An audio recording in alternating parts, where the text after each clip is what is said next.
Yes.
It is 6:30. We will call this to order. Please stand if you are able to salute the flag.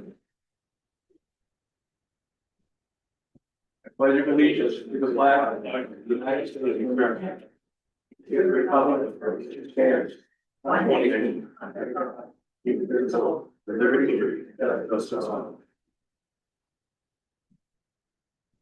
All right, good evening. We have a few things to go through tonight. We're going to start off with a public hearing for the special town warrant meeting.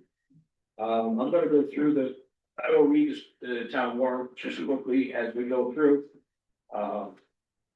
Starts out with state of Maine, it goes to Linda Wanzi, resident of town of Southwark, the county of York, state of Maine.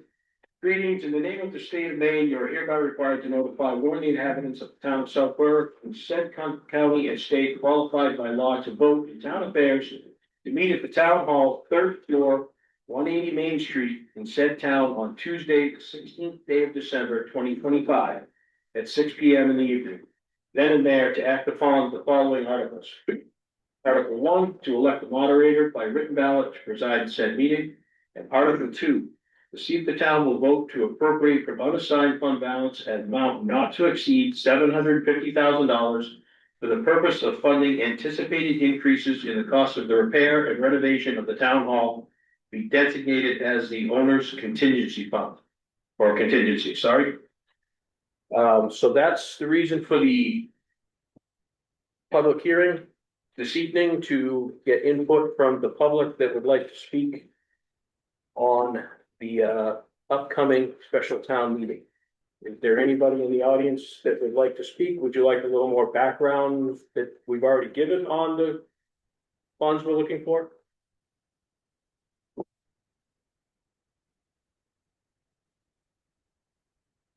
Good evening. Good evening. You could state your name and your address, please. Jerome Bashara, 75 Mills Road, South Berwick. Thank you. I know I'm a little late, missed many of your meetings, but I knew this item was coming up.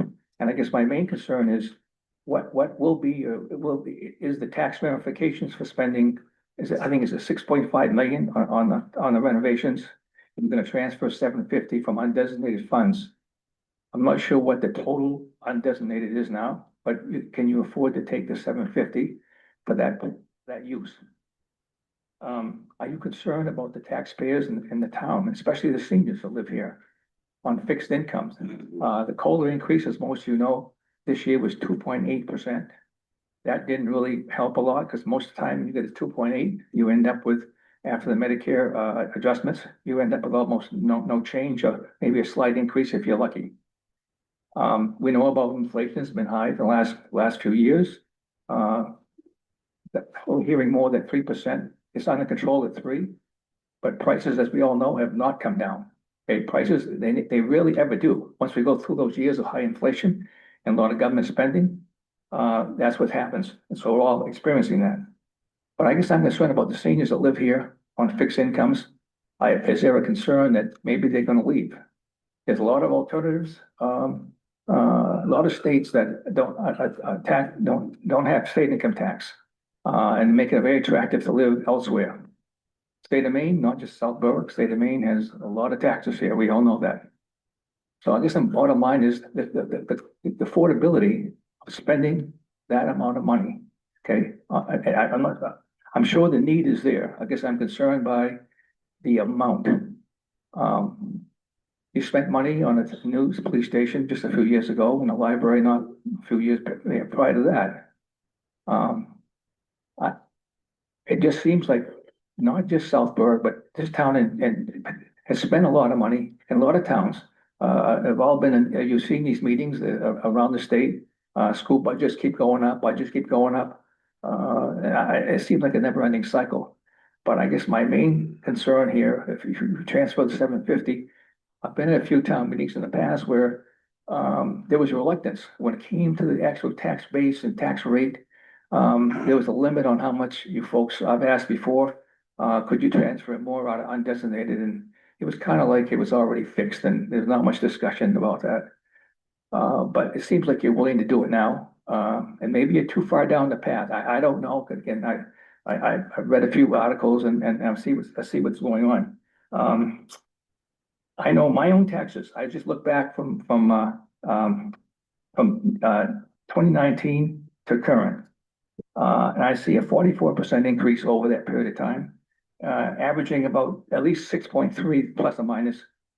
And that includes the 1 year we had stabilization. And after stabilization year, my bill, I had a 10% the year before. And because the 1 year that we had, the government repealed the stabilization, I had a 20% right here, just to make up for the 10 that I get 1 year with no tax. I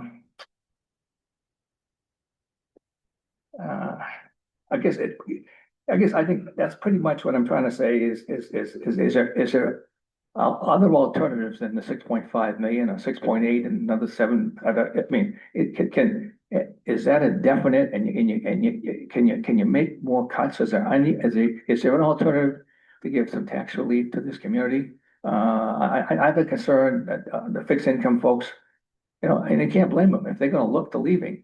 And usually when people leave a community, they take their assets with them.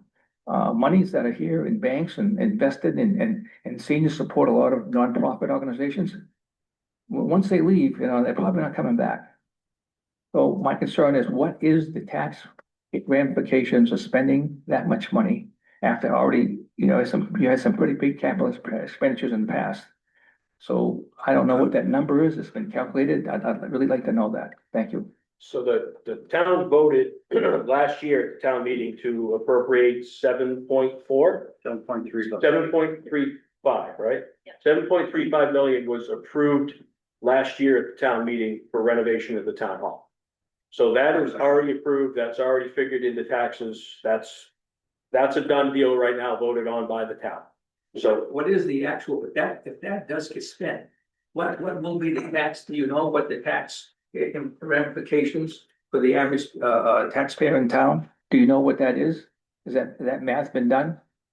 not over the 30-year note we took out for 7.35, no, not that I'm aware of. So the 30-year note at what rate? I can look that up, right? Yeah, A couple other things to just clarify, so the 7.35 million, 6 million of that was a bond.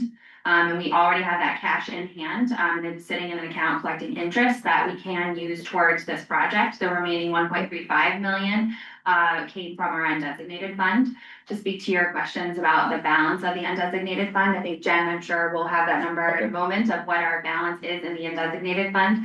This topic here for the special town meeting is simply talking about pulling an additional 700 up to. I saw that, up to. I saw that too. Out of the undesignated fund, only if needed.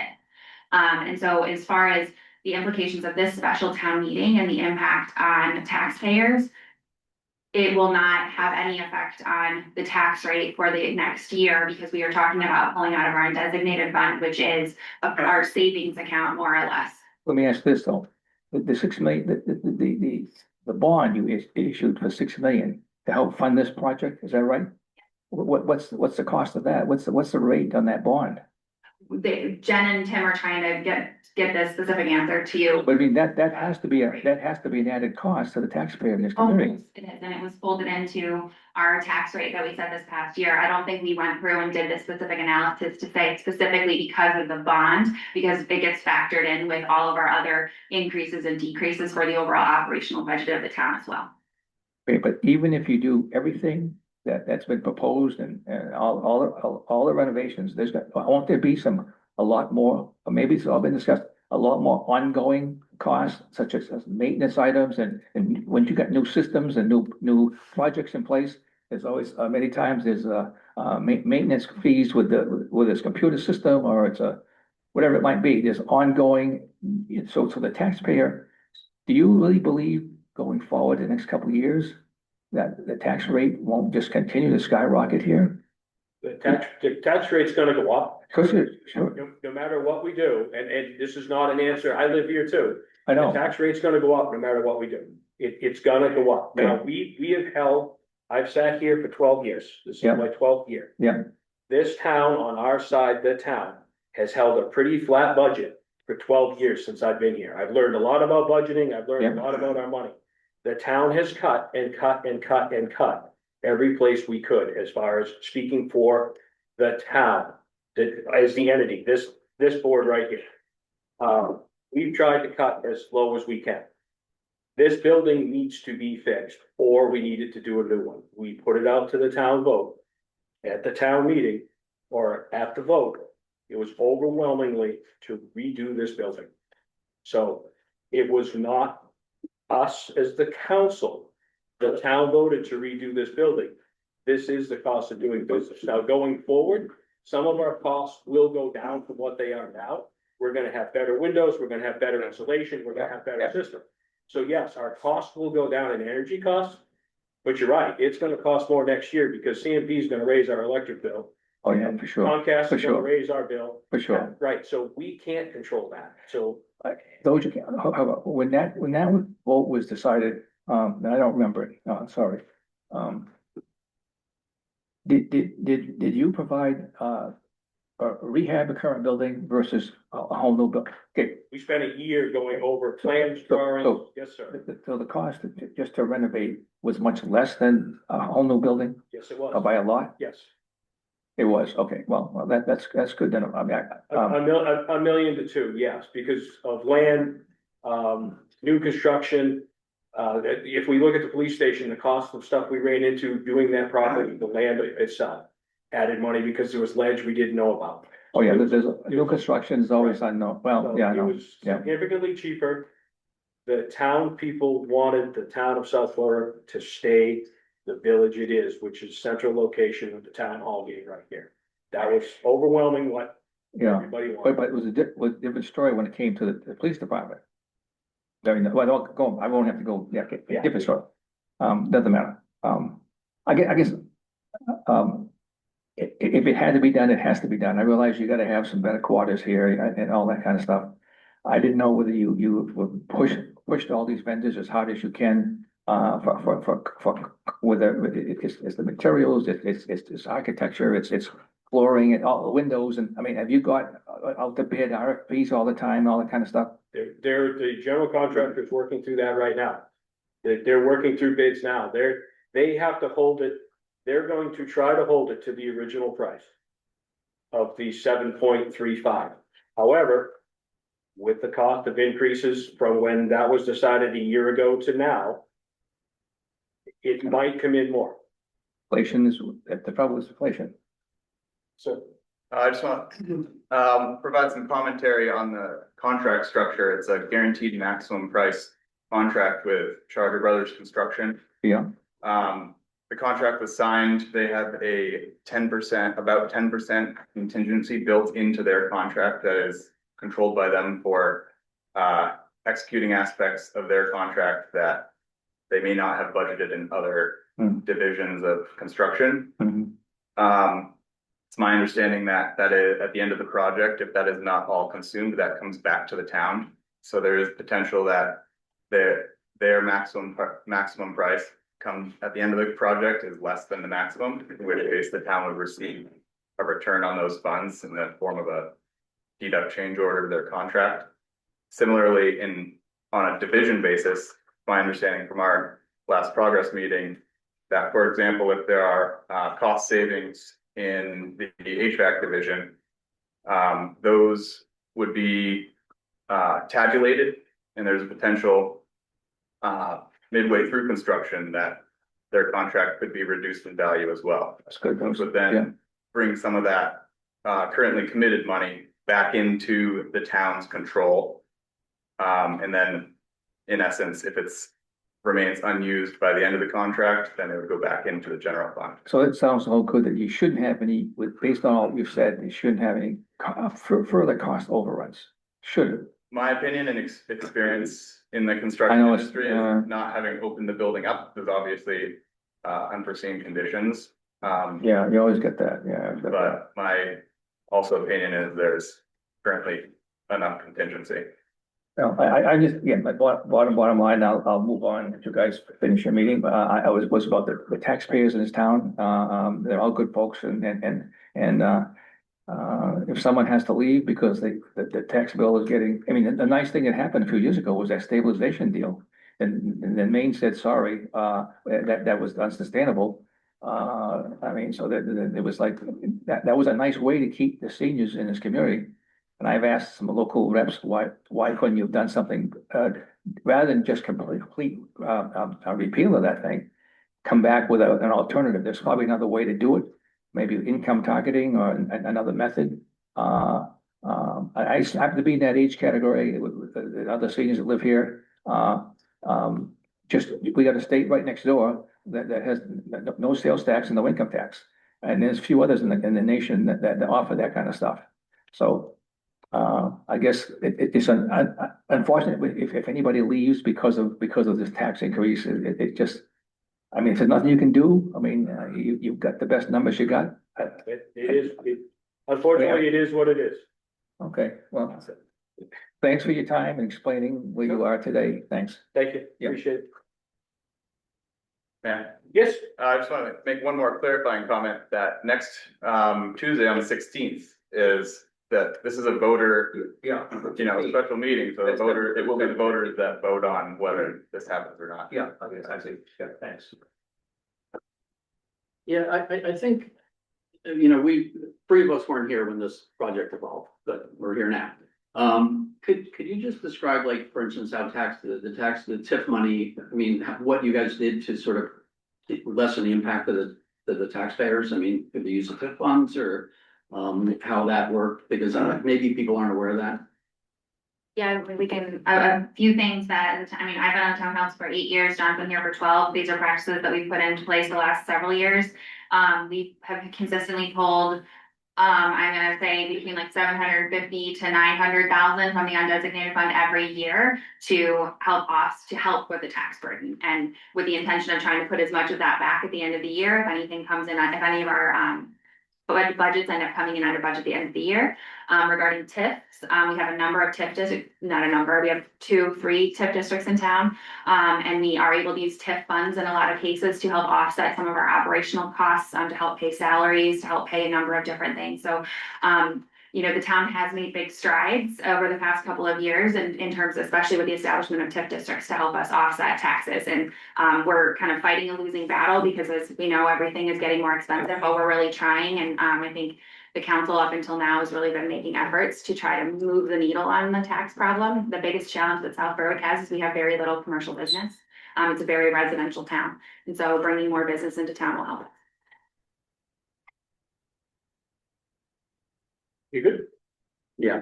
Okay. I mean, I thought we had used some TIF money to offset some of it of the. We used 1.35 million from undesignated to offset the cost. So we only took a loan out for 6 million. So the tax burden on that. We also did a TIF amendment, which allows us to use the TIF dollars to pay half of the annual payment for the new town hall renovation. That's what I was gonna say. That's what I was trying to get at. That's why we have a great finance person. Thank you. Welcome. Anybody else in the audience have questions?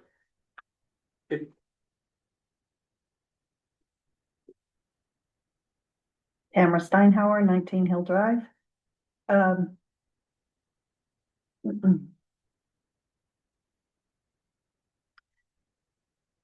have a couple of comments, I guess. I think it's disingenuous to keep saying that there will be no taxpayer money used toward the 750,000.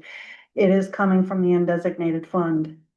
But it's disingenuous to say that because that money is taxes that we've all paid in that never got used, or interest maybe from bonds or something. But it needs to not be treated as a piggy bank. That's a comment that goes across the board for me. It's great that you dip into it to decrease our taxes, but maybe budgeting could be done differently so there isn't such a huge amount. I do thank you, town council, for keeping the taxes like pretty much level on the town side, because we all know where the increases are coming from. So, and I think another comment I have is the team that was overseeing this. I think it was Tim, Jennifer, and Mallory. There were no other taxpayers on that team, no architects, no engineers. And I think it might have been nice in hindsight to have had that input. I found it very difficult to find the list of the must-haves versus the nice-to-haves. And I remember those being discussed last year or whenever we went through all this. And I went back to the website, to the documents that you pointed me to. It's very hard to discern. There needs to be a really clear list, an ABC. This is what we really want, and this is what we really need. And it needs to be spelled out so that people like me who aren't architects and engineers can understand it. I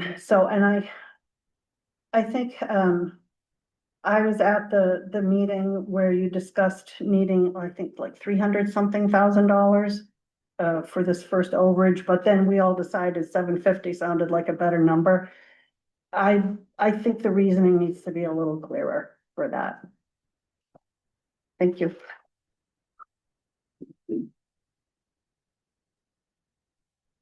A very good point, Tamara, and I do believe, I think you're doing the presentation you did before prior to. Yeah, I would say, I think next week at the special town meeting, we will for sure have a more substantive presentation, because we'll have people there to actively vote on the topic, so we'll make sure to get everyone up to speed on that. I also think that, you know, this has been a process that's been in place for the past couple of years, and we had a point where we asked the taxpayers, as we've covered already, do you wanna renovate, do you wanna build new? The answer was overwhelmingly, they wanted to renovate. So that is the course that we are on. We also asked the taxpayers, these are the list of nice to haves, these are the list of or opposite, these are the list of must haves, these are the list of nice to haves. What would you like us to do? And the answer again was overwhelmingly to complete that list of nice to haves. I can help you get to the list of what those are, Tamara, I can point those out, but I think what's important, and the way I'm approaching this is that we have now 2 times in recent history asked the public, asked the taxpayers how they want us to proceed with this project. We have a very clear answer that the answer was to renovate under a certain list of conditions, and those lists of nice to have should be included. And so now we are at a point where, because we know everything is getting to be more expensive, in order to complete the project that we committed to taxpayers that we would complete, we now need to ask for more money in order to be able to do that. I do not believe we're at a point where we're talking about changing the scope of this project. We are talking about how do we complete the project as we committed to taxpayers we would do. Okay. So my memory is different, and I don't have the luxury that you have of talking with my colleagues on the town council. But I know we all voted for the renovation. I was one of them. I love it. I love the idea. I still do. The nice to haves versus the one was a little bit different. It wasn't a vote. It was kind of an overwhelming, yeah, you know, if we can afford it kind of thing. So now we're in the, can we afford it kind of thing? So I don't think that was as clear cut. Anybody else in the audience?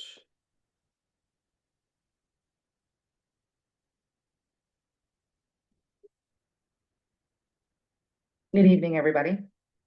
Address, please. Sorry, Melissa Costello, Boyd's Corner Road.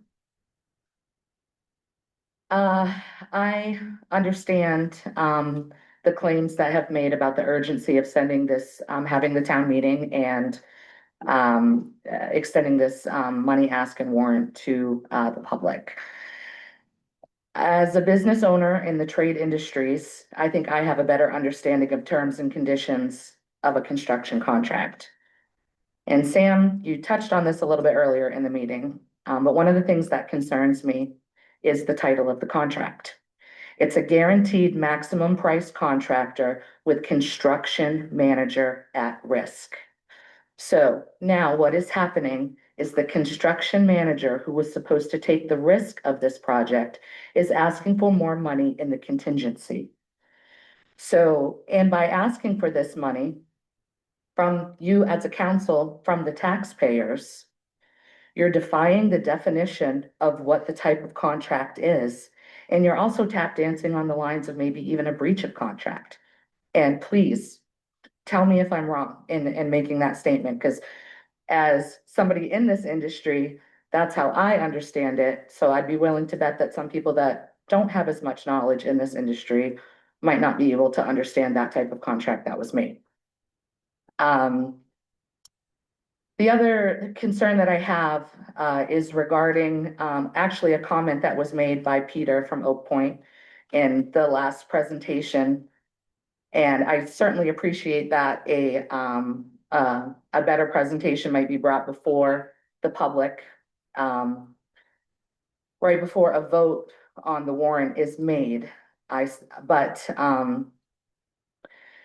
he made a comment that said barely any, if any at all, of the contingency of the design contract had been touched. When I understand as a council, you hire these companies and don't expect to put their designs under a microscope. That's not your job. You have to entrust these construction contractors and companies to hopefully give you the best bang for our buck. That's what anybody would expect from a contractor. But And I completely understand that, there has been discussions and meetings of trying to cut costs. And without, what's the word I'm looking for? You want to give the public what they voted for.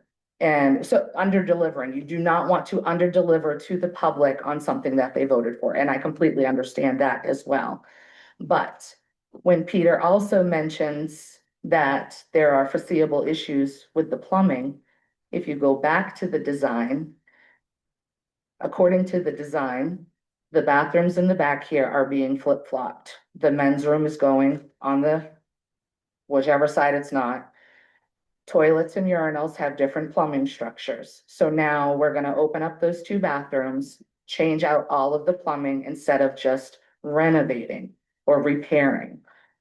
There's a bathroom on the second floor that has an additional four toilets as well as 3 sinks. The bathroom is on the other side of the building. Pipes are going to have to be run extensively to this side of the building where the main plumbing exists. The landscaping out front. Functional, there are just, what I'm trying to get at is there are parts of the design that could be changed, that could lower the price of this contract without under delivering to the public. And even if we would be undelivering, it would be a lot easier to justify. The last construction design piece, the solar panels on the roof went from just needing to repair a roof to having to reinforce a roof to be able to abstain the capacity of the weight of solar panels and snow and all of that. I'm certain if you explained this to the constituents of maybe we should back off of the solar panel idea, and I understand that there was a grant that was obtained for it, but a comment was also made that the grant was originally sought for the police station, but the police station has a flat roof, so it wouldn't work. Last time I checked, the town hall also has a flat roof, so I'm not sure why it works for this building, but not the police station. Again, I guess in closing, I understand that time is of the essence with asking for this money because there is a possibility of more inflation on products that are needed. There is a possible circumstance of losing subcontractors that potentially bid on this project. But another case in point is if you looked at the requirements, it might not be such a bad idea if some of these projects have to go back out to bid. Because one of the stipulations for a contractor to even bid on the project was they had to have a certain membership of a national association. Small local businesses could not submit a bid because they don't have the money to just buy a membership that just gives them a stamp of approval. The last time I checked, the best thing to determine whether to hire a contractor is reviews and recommendations and prior history. So I know how much work has gone into this project, and I'm sorry to potentially throw a wrench into this, but I just really have some concerns about sending this to the public when I think that more can be done. Thank you. Thank you. Anybody else? Sign up. Okay. Paul Steinhauer, 19 Hill Drive. I voted to renovate. I support the project. I think it's a great project. It's an important project. I understand that the public said that they wanted to renovate, and this was the scope. That's great, but at the time that the public voted certain scope items, there were no dollar amounts. It's like me saying, I'd love a Range Rover. $75,000? No, thank you. So what you want and how much it costs are two separate things. So let's talk about scope.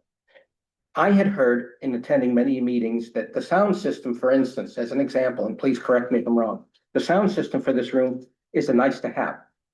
I beg to differ. It is a must have because the functionality of you folks, the planning board, and anyone else using this room needs to have an adequate sound system.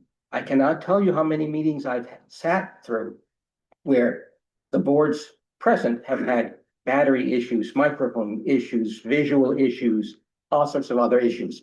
This particular podium is great because you can hear my voice and whoever speaks. The people behind you, behind me, cannot hear so great. So this is a must-have.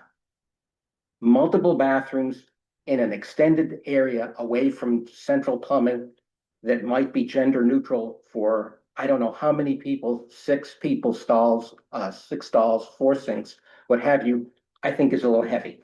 Let's take a look at the use of the building. We don't have our large functions here because the capacity is only 400. Our large functions are elsewhere. Let's really take a look at the needs.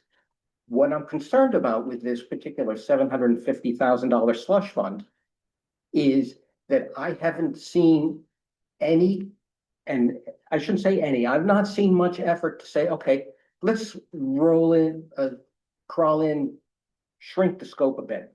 And I'm not talking about don't replace the boiler because that's the problem. Don't replace the elevator. Those things must be done. Let's talk about some of the other softer items. Bathrooms, break rooms, finishes, carpets, shades. Let's look at some of those things. I think that the townspeople want to see some effort on behalf of those controlling the project to say, okay, we talked about that we wanted this scope. That's great. 6, 9, 12 months ago, whatever it was. But now we see the cost figures. Oh, gee whiz, that's more than we thought. What can we do to get a building that is as close to possible of what we wanted? But now that we know the cost, we got to cut back. It's like all of our families. When you're confronted with an expenditure that you didn't expect, you got to cut corners someplace else. And I'd expect no less that the town does it as well.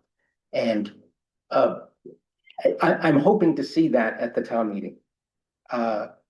As far as the $750,000 are concerned, if you haven't guessed already, I'm concerned with that. I think that it takes away the town input.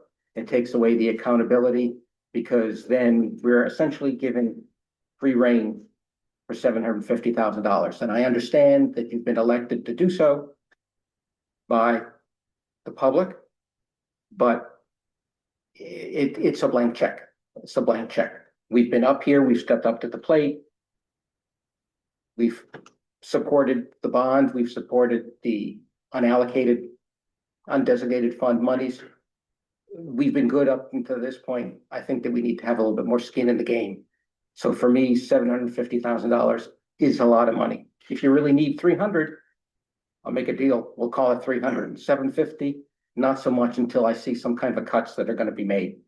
And it's an important project. In closing, I think we really need to go ahead and do it. I understand the sensitivities of time, but I also understand the sensitivities of some of the previous speakers when they talk about the tax burden. The undesignated fund is our rainy day fund. I think it's great that we have it. I feel really fortunate to be in a town that has an undesignated fund of this amount, but you never know what's going to come around the corner. And so I think we should tread lightly in terms of how we want to tap that. And in closing, it's an important project.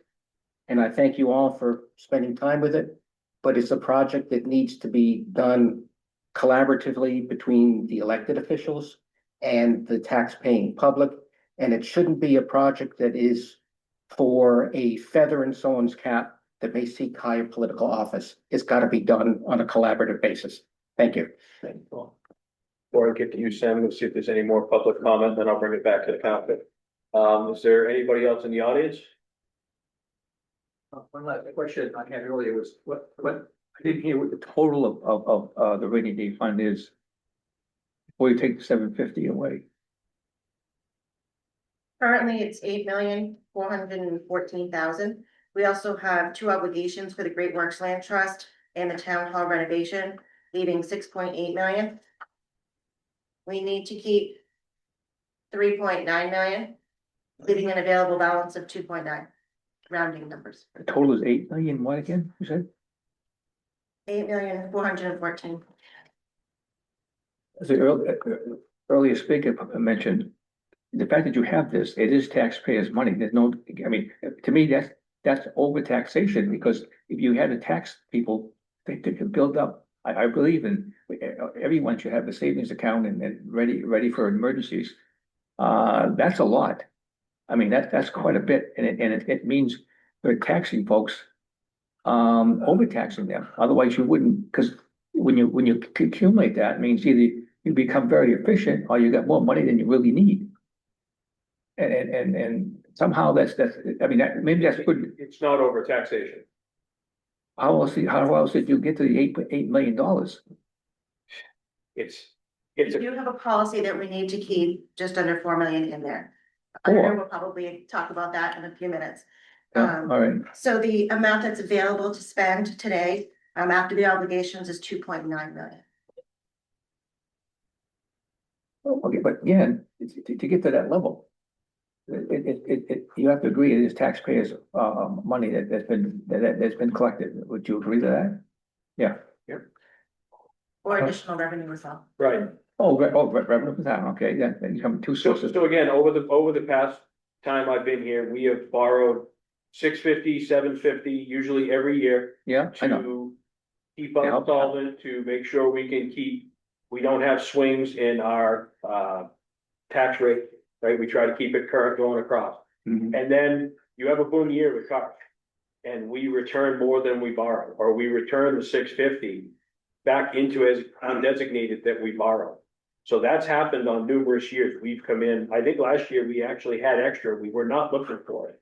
Right? I mean, we were not expecting it last year to have an excess in vehicle registrations and people buying new stuff. It comes in that way. Comes in, yeah. And it's just been really through excellent financing. Jen has moved around some of our money. We've talked about it in meetings, and we're getting 4% interest instead of 1%. Four's good. She has made the town a lot of money by moving. Four's very good. Right, and that's just No, it's a good rate. that's not a Good real rate. That's off the top of my head. She has moved stuff from one account to another and gained the town a lot of money by doing the interest. So that's where that's building up. Well, it's good. Fiscal No, responsibility. you put your funds to work at a bank, and more than likely, tomorrow's meeting at the Fed, the rates are coming down.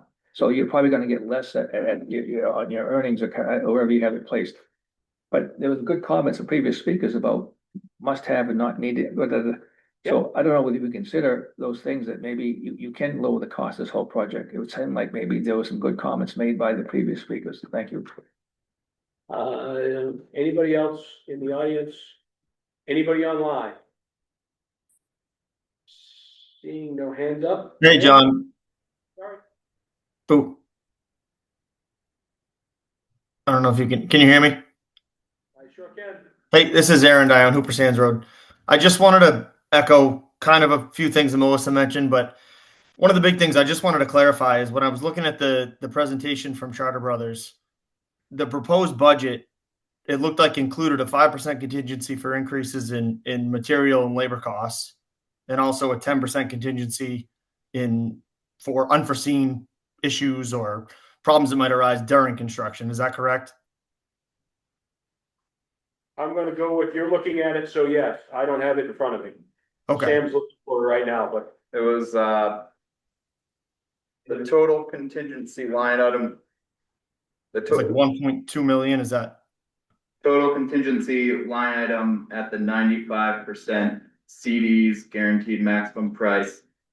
Was division 50-4,658,774.14. I missed And the that- first. My understanding that is the number that was carried in their contract. What was the round number on that, Sam? I missed the beginning of it. Contingency 658,774.14. Okay. So ultimately, or effectively, we're looking for a contingency of almost $1.5 million on the project, which is,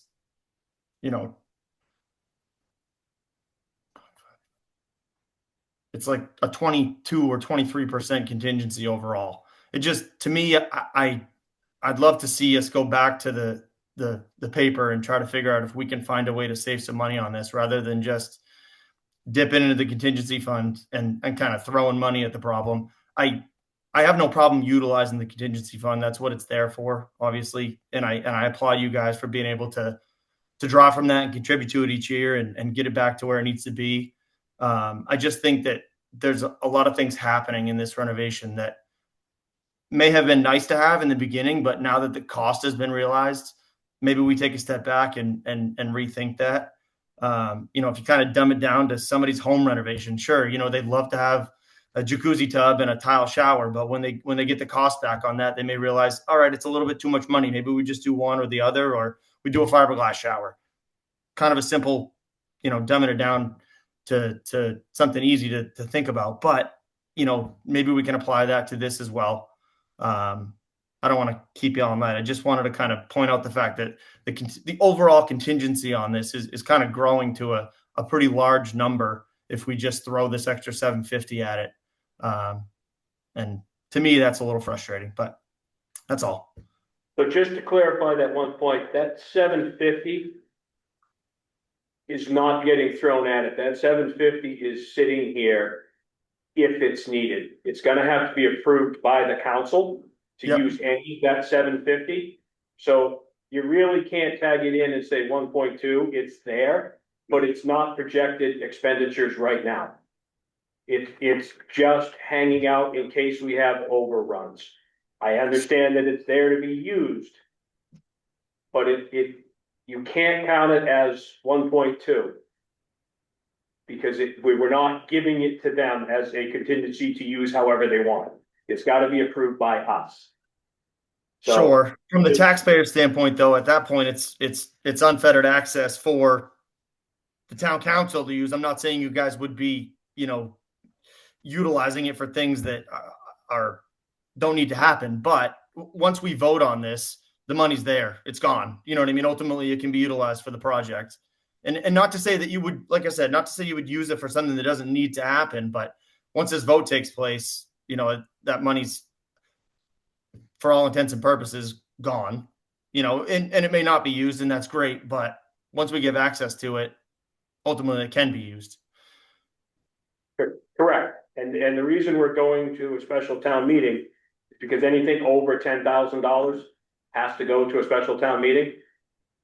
We could kill this with $9,000 every meeting and try to get this. That's why we're going to the taxpayers with this. My big thing I asked in the beginning was make sure this is a one-time ask.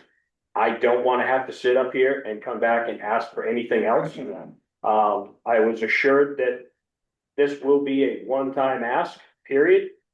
But again, there is, I understand your view of it, and I don't like being one of the elected officials that gets to divvy that money out. But unfortunately, I'm sitting at the table with 4 other people, and that's what you guys elected us for, so. No, I hear you. And like I said, I appreciate what you guys do. I know that it's not easy to be in your seat. And I just, you know, just trying to point out my point of view, and I appreciate you kind of giving some feedback on that. So, yeah, I thank you. appreciate your comments. Thanks. Thank you. Anybody else online that I have missed? All right, we'll bring it back to the council. Sam? Mine was just a point of clarity, and I think John hit on it related to Melissa's comment about the GMP and that if the voters approve this, it would be owner controlled and it wouldn't go into their contract. Just so their GMP would remain at that 7.08 million, I think it is. I think that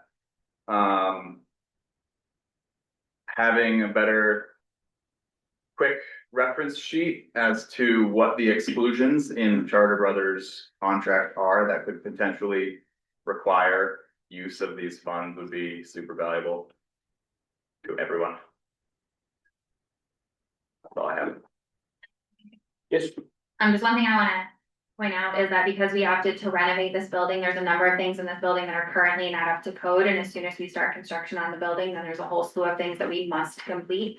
And the bathrooms, I think, are one of those examples. We had a lot of conversation a number of weeks and months ago about how many toilets and urinals and stalls and all the things that we needed in order to accommodate the new code requirements for this building. And I feel very confident that we did not we have it, the plan has exactly as many bathrooms as are required, given that we are renovating the building and the rework of the women's and men's back there.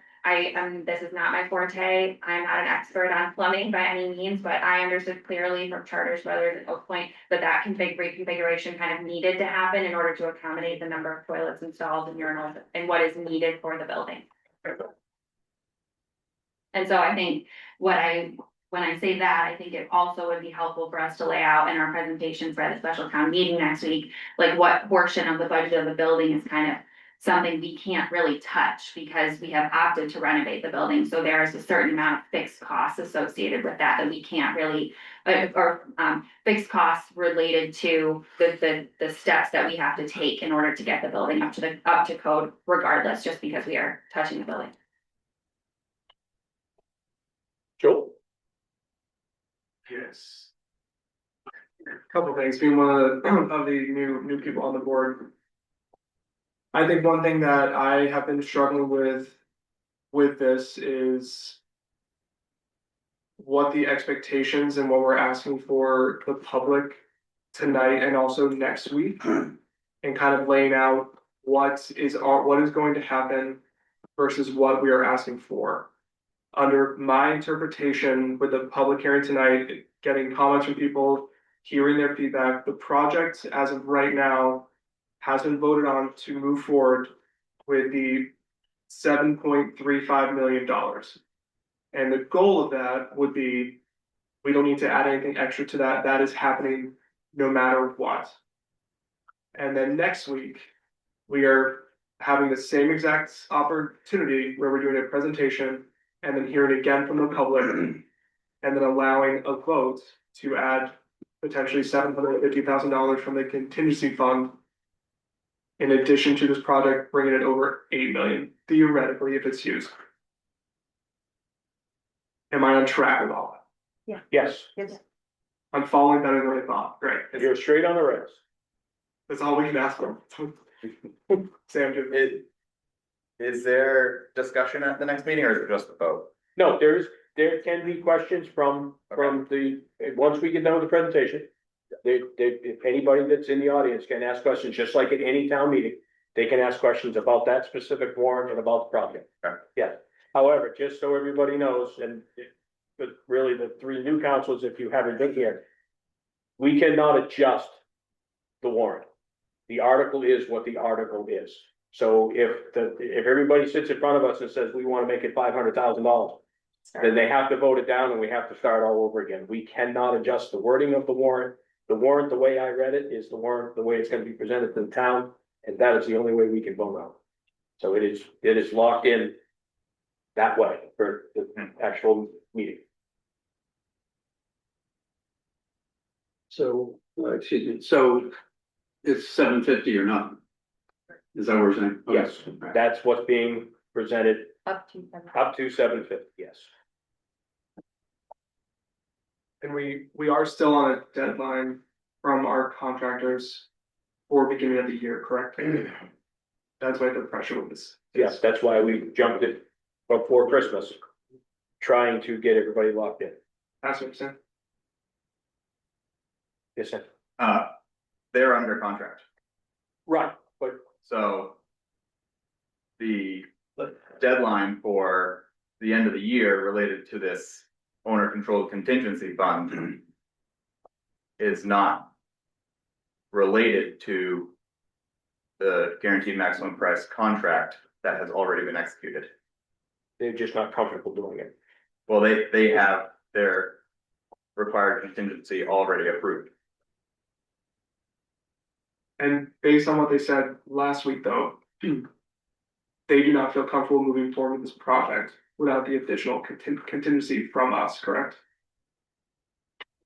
what we have touted this to up to $750,000 is an owner's contingency, which was not built into the original project. And so this would be something that we would be looking to kind of utilize as an owner's contingency, which I think, Sam, is something that you're familiar with, that was not originally baked into the project. And so that's kind of, it's partially for some of like the overages because the project is running a little bit over budget, and also for an owner's contingency.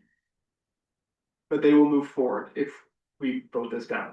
They are under contract. Yes, I just, yes, yes. I just wanna get that set out. This building is getting renovated to the extent of that amount. If this gets voted down next Tuesday night, we're not shuttering the project. No one's going home. They will be working on this building. It just might not be everything that the town voted for, that was on the warrant. But it will continue forward, yes. It should be, but I do think it's critical for them next week to address the haves versus the have-nots. And, any exhaustive work they may be able to do to see what we can do to cut the costs. I mean, what I'm sort of hearing is that $750 is a lot. People can understand why it's gone over budget, but, we need to address concerns about possibly cutting costs if we can, and where those things might be. And then that would, And Charter Brothers said that in their presentation, they're gonna continue to look on how to cut costs. There'll be multiple meetings while we're going through everything they're doing on, again, figuring the cost.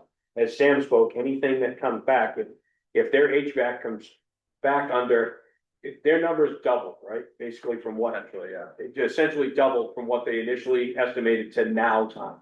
So by the time they get done executing, if they come in, again, less than that, we might not have to touch the $750 at all. This $750 might just be sitting there and we might roll it right back in undesignated. Depending on how they come out. We don't know what we don't know until we get into the project. This is really a coverage in case we find something.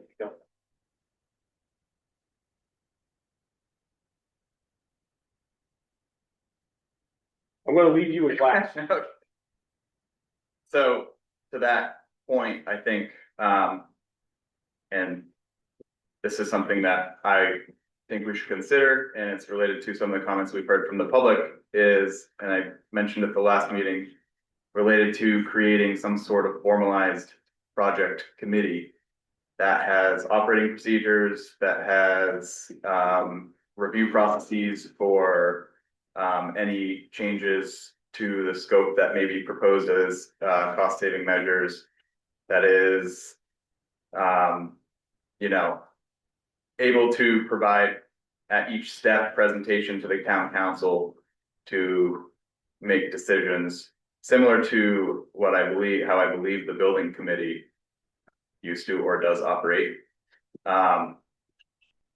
And I think it's specifically important to formalize that process because if we maintain or build a good relationship with Charter Brothers through the initial stages of demolition on the project and construction, then there's a possibility, in my opinion, that at an early stage in the project, we can evaluate whether there's opportunity to reduce their GMP and bring some money back to the town.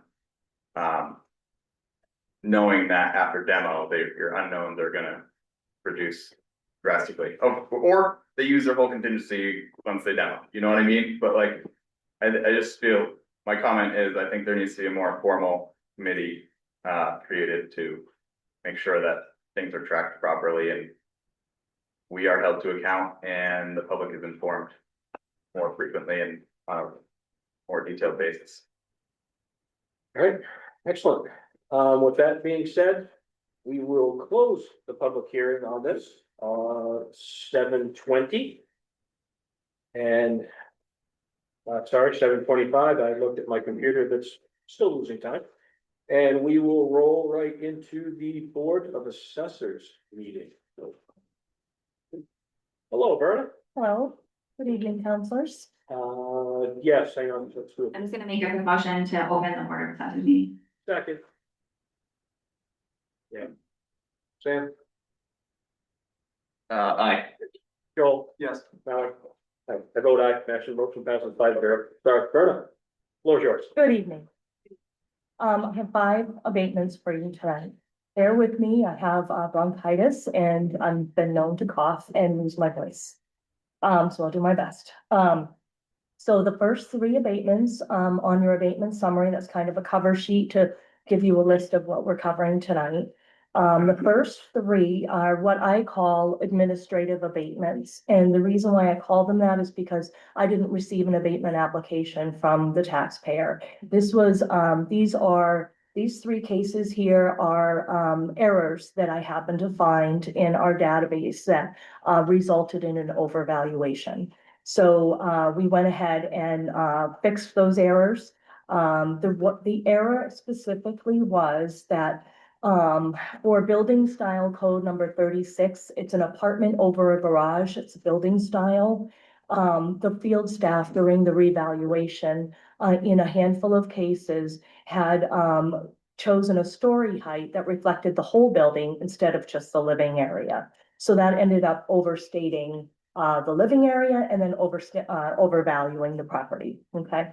So these 3, right here, abatement numbers, A-2026-29, and then 31 and 38. You'll see as you go across the account number, what I recommend, the net, build value, and then the net adjusted value, okay? And then the value abated is on the last column there. Would you like me to walk through one of those with you, further into the packet to kind of go over why, the numbers? It's up to you. I think it'd probably be a good idea. Okay, you got it. I think, so, I'll go over one of them, and then if you wanna go through all of them, that's cool too. If you want, probably the easiest one is maybe on, the second one. If you wanna go to page 17, page 17 is the abatement form that you would sign, after you, approve or deny, okay? But if you turn to page 19, this is a valuation report, okay? This is a report that we actually put on Access GIS on our website. And it shows the valuation. So on the top, it has the identifying information about the property. And then the next section down, it has, like the zoning and the class of property, the neighborhood and the sale date, if there was a recent sale. In the middle, you'll see the land description. This is where how the land is valued, okay? And then the next section down is the dwelling. So if you look at page 19, where it says I've highlighted apartment over garage and it says 1 3/4, that was the wrong selection. And so if you go to page 21, you'll see the correction where it says apartment over garage, 1 story. And that affects the value, right? So you'll see the revised value for that account is 720,700, okay? And this one had a homestead exemption, so that's why the net adjusted value is going to be lower, okay? On the summary sheet. Can I ask a question? Yeah. And so for the first 3, it looks like those are all the same situation where that one field was originally logged as the 1 3/4, and it's just making that change to 1. Could be 2, or it could be 1.5. It was just too high and it should have been 1, and it overstated the value. Yeah. And so, so each one, like I said, so 17, page 17, we did that one. If you go to page 23, excuse me, that is the abatement form itself. The next page, 25, you'll see the valuation report from the reval, where apartment over garage, they chose 1.5, and it should have just been 1. And if you go to the next page over, page 27, this is the revised valuation report, and you'll see that a revised value. Okay, and so that's how we arrived at the abatement, the value abated numbers. Okay. And then the same thing with number 29. I started with the second one because the first one is a 2-card property. So the first card was fine. So it's a lot of information there. But if you look at card 2 on the first one, which is page 7, you'll see apartment over garage, 1 3/4. And then the next page, 11, no, sorry, 13, you'll see that it was corrected to 1. And the value changed. So again, you know, we strive for perfection. We're certainly not ever gonna get there, but we're gonna do our best as, you know, just one of those things that, you know, an error that we found and I felt it was important to fix it. Okay, so, any questions about the administrative abatements? Okay. The next two abatements are from the same taxpayer. It is a single-family home, with a rear lot. But it's handled as two abatements. He submitted two abatement applications. So that begins on page 29. So this is a value appeal. Okay. So the taxpayer, so it's 86 Berwick Road, owned by Rudolph Hallmender. And the first two pages are the abatement forms that you would sign, either approving or denying, you know, the abatement request or my recommendation. Page 33 and 34 are the actual abatement applications submitted by the taxpayer. Okay. And then, pages 35 through 37 are, a letter that I received from the taxpayer, really outlining his opinions of the desirability of the home, and the desirability of the rear lot and his opinions of the value. Okay. So after reviewing that, after I received the applications, I looked at the account and I had noticed that we had, that there had not been a measure and list, inspection done at the property because, of a no trespassing sign. So I reached out to Mr. Hallmender and asked if I could come by the property and do a complete inspection as was intended during the revow. And he agreed, and my inspection was on, I think it was November 10th. So while I was there, he showed me the land, he showed me the house, we walked through. And what I'm doing when I do this is I'm checking the data on the property record card to make sure that it's accurate. And that I agree with the selections, the data selections that were made, and to see, you know, if there's anything that we missed, you know, as far as, you know, if I agree with, you know, his valuation opinions. Okay. One of the things that I noticed in his abatement application is that the taxpayer was requesting abatement on the land value only. And really you can't do that. In Maine, you have to consider the total value of the taxable property. You can't just tease out one component and say, I don't agree with the valuation of this one component. So, so that was one of the reasons why, you know, I really felt that it was important for me to go to the property and take a look at it. So when I looked through the house, I did notice that the home, I had not had any updates for a very long time. Certainly since before he had purchased the home in the 80s. And I felt that it was warranted an additional discount. It is on a curve of the road in Berwick Road that has a little bit less visibility, and it needed to be built up a few years ago. When he had a hearing with KRT Appraisal, and they did apply a negative 5% adjustment to the land for that reason. I applied the economic, and that's called an economic adjustment, and I applied that to the building as well. So that was a reduction that I recommend. And I applied an additional 5% functional obsolescence because the home was not, it's very old, and it was designed with low ceilings and low doorways. And so I felt that an additional functional obsolescence was warranted. Other than that, I didn't really see anything else that was a problem. I looked at after I did that data correction, the value of the home, the first lot, right? Dropped from 323.9 to 303.8. And if you look at page 45, that's a grid that I do. It's called I call it a test of reasonableness. So the top line on page 45 is the subject property and my revised value of 303.8. And I'm looking at sales that have occurred, right, in the recent time frame that we used by KRT Appraisal when they set value. And I'm seeing that it fits right in with comparables, that it is not too high or too low. And then if you look at the abutters, you'll see that he's being treated fairly. That's, you know, I feel that no additional adjustment is warranted here. But certainly, you know, there are you know, there's one home that sold for, 267 in fair condition, almost poor condition, down on Academy Street.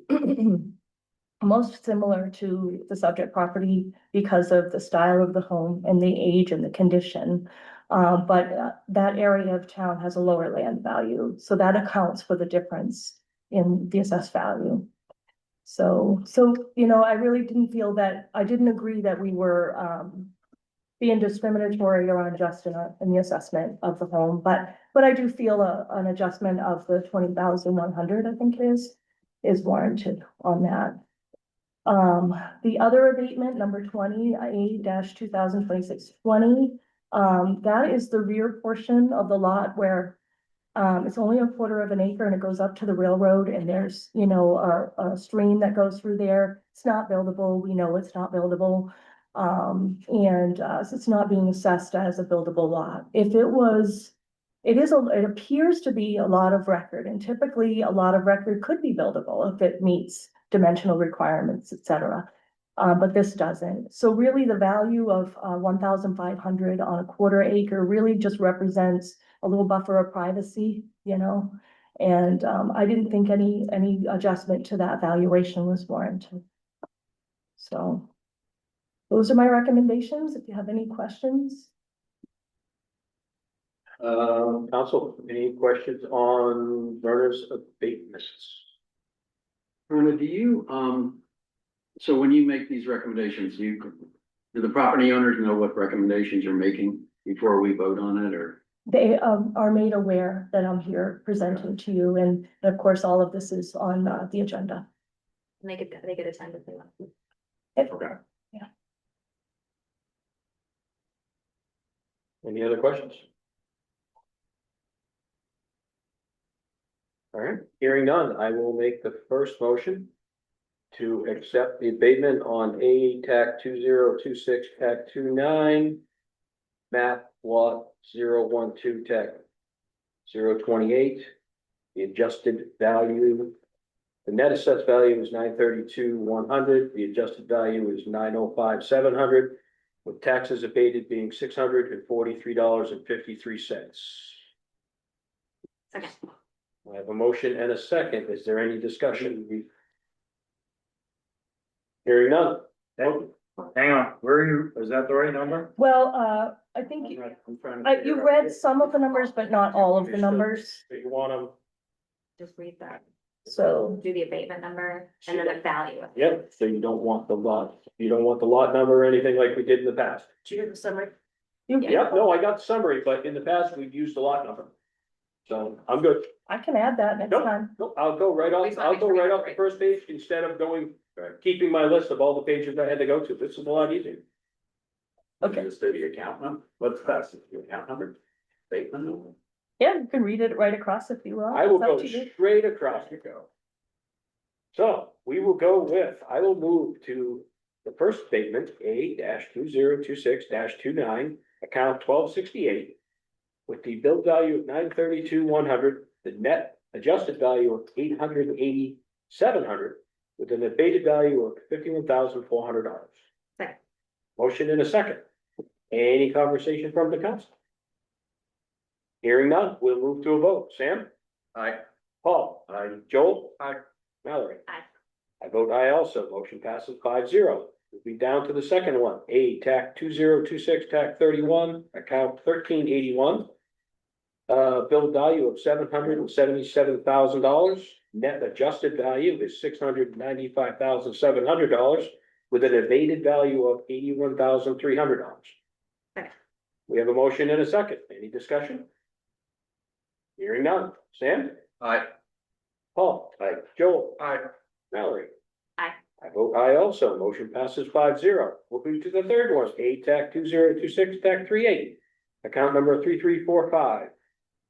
Bill value $360,200. Net adjusted value $301,000 with a abated value of $59,200. Second. Motion and a second. Any discussion on this one? Hearing none. Sam? Aye. Paul? Aye. Joel? Aye. Howard? Aye. Vote aye also. Motion passes 5-0. We're down to the fourth one, A, TAC 2026, TAC 20. Account number 2470. Billed value is $1,500, net adjusted value is $1,500, value abated is 0. Second. We have a motion and a second. Any question on this one? This one was the one we were discussing with land value. I have, sorry, I have a question on the motion with this because we just made a motion to basically make no, Accept the denial. Sorry. but based on how you read the motion, you just read the amount, so as it stands, like there's zero value, I think it should be revised. Right, so maybe the motion is to deny the abatement Yes. on this account. I missed the word denial. I apologize. Can you modify my motion to add the word denial? Yeah, do. All right. Does Second. that amendment Second. need to be seconded? Okay, yeah. Yeah, sorry. All right, any discussion on that one? Apologies. We'll go to a vote. Sam? Aye. Paul? Aye. Joel? Aye. Mallory? Aye. I vote aye also. Motion passes 5-0. The last one, A, TAC 2026, TAC 19, account number 2469. Billed value $298,900. Net adjusted value is $278,800 with a value abated of $20,100. Okay. We have a motion and a second. Any discussion? Hearing none. Yeah, Sam? Aye. Paul? Aye. Joe? Aye. Mallory? Aye. I vote aye also. Motion carries 5-0. That is the last of the abatements we have for this evening. Thank you, Thank you, Berna. Hope you feel better. thank you. Have a motion to come out, Howard? Make a motion to come out of the board, to exit the board of assessors meeting at 7:42 p.m. Second. We have a motion and a second. Any discussion? Hearing none. Sam? Aye. Aye. Joel? Aye. Mallory? Aye. I vote aye also. Motion passes 5-0. Moving from that, we will go to public comment. Is there anybody in the audience that would like to speak to something that is not on the agenda? Please step to the podium and state your address and name, sir. Hi, my name is George Muller. I live at 124th Street. I dubbed it the highway. Cause I have so much traffic on my house. Now they're taking down that little radar thing for the snow removal. The speeding has increased considerably, but that's not my question. When the town tax came out, I came to the office and found out why my town tax had gone up 18%. I was told that the majority of that was the school budget.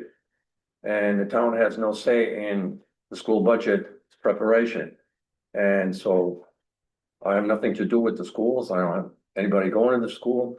I'm okay with paying for schools, but we should have more of a say in their budget process to find out, to keep, the taxes down a little bit.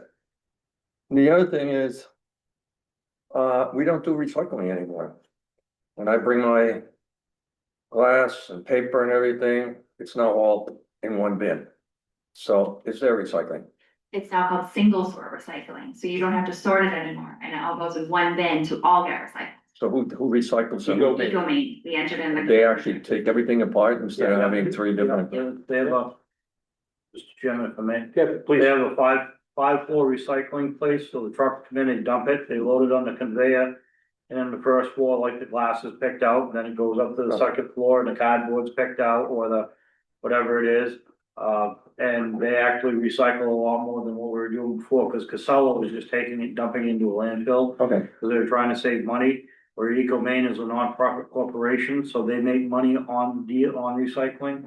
So they actually recycling, I'll give you a perfect example, so glass used to, for last 4 or 5 years, we were dumping glass up in Oakland, Maine, recycling at a landfill.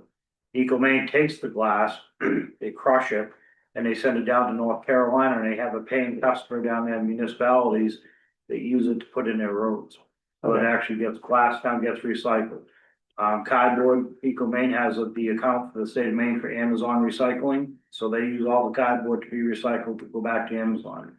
So it was cheaper, and it was actually better recycling, and single sort recycling is what's taking place all over the state, because it's the only way to really recycle efficient. Would it be nice if there was some kind of sign telling us this, the way we're doing it now is better than it was before, because I didn't know that. And when I asked the gentleman that worked there, they didn't know it either, or at least they didn't know how to explain it to me, so.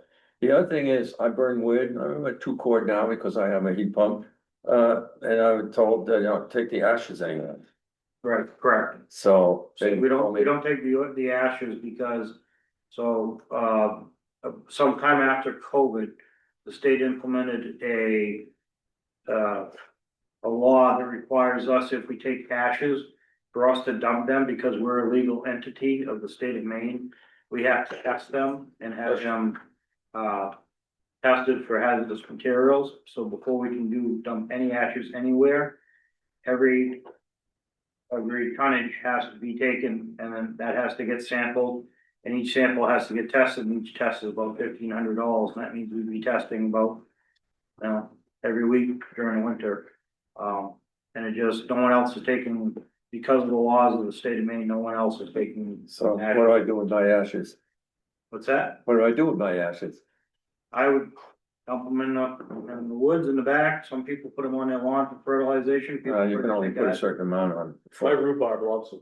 It's what? Rhubarb, fantastic. Okay, not much of a rhubarb person. I hate it, but my family loves it. The ash is a good part. All right, okay, thank you very much. Anybody else with public comment not on the agenda? Anybody online? I see no hands. Council did receive an email from a citizen. Monique, I'll ask you to include it in the packet. If you don't have it, we can forward it to you. Concerning an unhoused person in town and wondering if the town could make certain concessions to help the individual. It is something we cannot do. She was reached out, or the person was reached out to and offered some ideas to work with this person, and they are going forward with that, but unfortunately it is beyond the town's ability to help with the current situation. I want to make sure that that email was read by the full council and it was included. Moving on from there, seeing none, we will go to the town manager's report. Town manager report for December 9th, 2025, first winter storm of last week. Town used 192 tons of salt, and they worked 68 hours clearing and removing snow. Police department had 1 arrest, 9 accidents, 61 traffic stops. Fire department had 18 calls in the last 2 weeks and 417 year to date. The EMS ambulance inspection has been delayed at the state level. Code enforcement has had 8 building permits. Issued 4 plumbing permits, 6 certificates, occupancy, and 23 inspections. Planning and economic development, there's a whole long tedious list, but I'm only gonna grab 2. SMPDC is working on the updated maps of the Pumpkin Town TIF amendment, and the Wildflower Cafe will be having their grand opening this week, and transfer station traffic has been picking up the last 2 weeks. People seem to be using more. The November statistics at the library, there are 2,220 visitors. They had 26 programs with 275 people in attendance.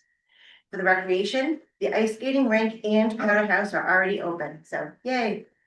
Chess Club, which is a new program for them, will be starting this January.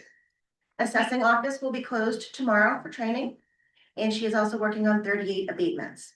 In the town clerk's office, in the last 2 weeks, they have done 151 motor vehicle transactions, 15 vital transactions, 9 notarial acts, 22 dog licenses.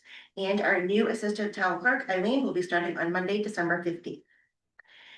In finance, we have started the budget review meetings this week with all the department heads. We have 3 potential foreclosures, if not paid in full by Thursday.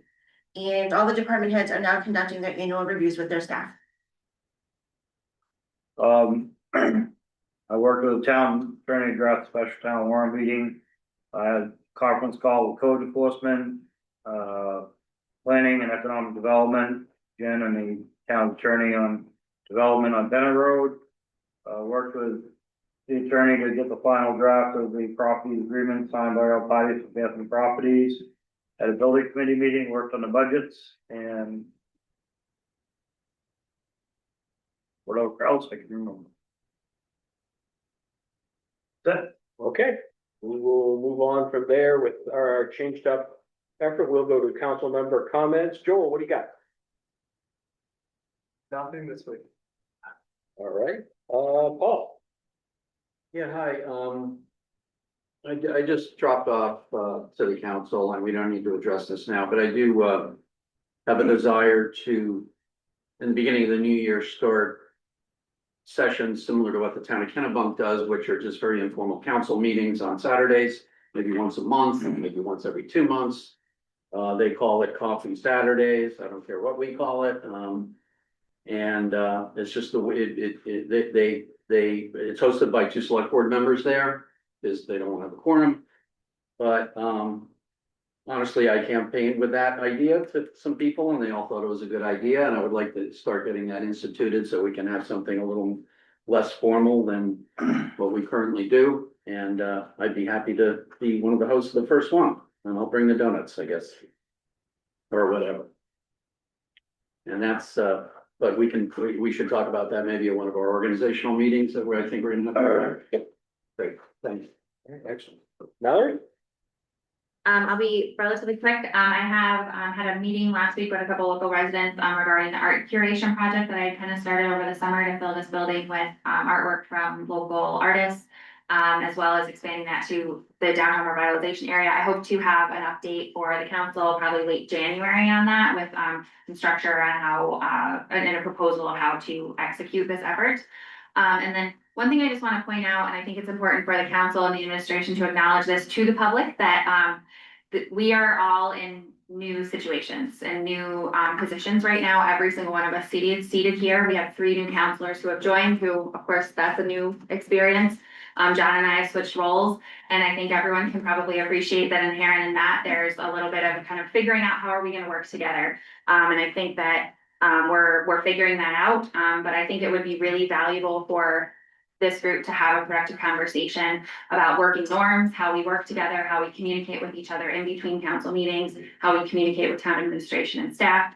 I think it would just be a great idea for us to all get on the same page and all kind of approach everything similarly. And so I know later on in the agenda, we have an item to reschedule our training with the town attorney again. And my suggestion is that we fold that conversation into the meeting with the town attorney. If there's consensus from the council to move forward with this approach, I think it would be wise for us to gather any questions that we have that we want to discuss in this meeting. So I would say maybe to the council, if you guys have questions about how to do things on the council, how to bring things up, and any question is fair, I can consolidate those. And I think it would be a good idea to share that with our town attorney ahead of time, so that if there's any clear answers from him as to how we can navigate our working relationship, he can give us that answer very clearly, and then we can discuss the other things that we need to work out. So we can maybe fold that into our motion later on, but I just wanted to bring that up. Excellent, thank you. Sam? Is inquiry for the town manager, the ambulance inspection delay going to impact anything else related to our current contract with York Ambulance? And potentially, I don't know what the situation is for turnover between York Ambulance and our own ambulance, but is there potentially any cost impacts there where we'd have to pay for York Ambulance essentially longer? No, so the contract, Council Lindstrom was York Ambulance contract was renegotiated to end July 1st, 2026. And there's also a covenant in there if something happened either side of that, 20 to 30 days of, 30 days or 60 days. If, for some reason our ambulances weren't ready, we could work an agreement out financially, they could still cover the town, so we wouldn't be without an ambulance. But your short answer to you is no. It's just we're waiting for the state to do the inspection, which is why we did everything ahead of time, because anticipating a bump in the road, the bump in the road. So we're hoping that they come down, do the inspection on next week, and then the state of EMS board meets the first week of every month, so they will put it on their agenda. So hopefully at the earliest, we'll have our transporting license by first week in January, and probably at the latest, the first week of February. But there's no additional cost. At this point, there's no factors that would hinder that. Sounds good. Happy to hear that the potential foreclosures are down to 3. I think at our first meeting, it was up in the double digits. So that's good. Home for the Holidays was awesome. It was good to see a community event, specifically from the standpoint of a small business owner. See how that was able to economically stimulate small businesses, especially ones that are fully outdoor and would otherwise be closed. So that was nice. It was a good day.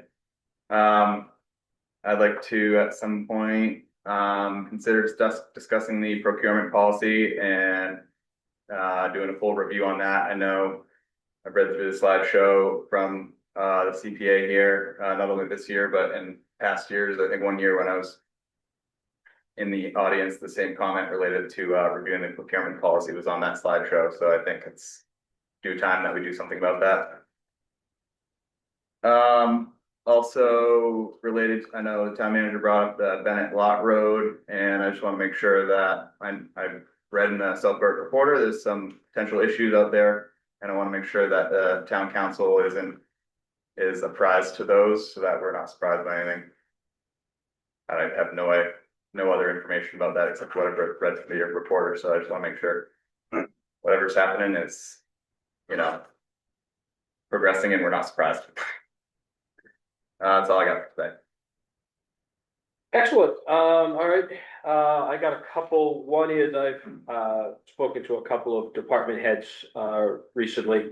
And again, new council, new members, they find it extremely helpful if when we have inquiries of them, we go through their normal chain of command, which is when we have inquiries, send them to Tim, let Tim send them to department heads so they can concentrate on what they're doing, what they need to do, especially going into budget season.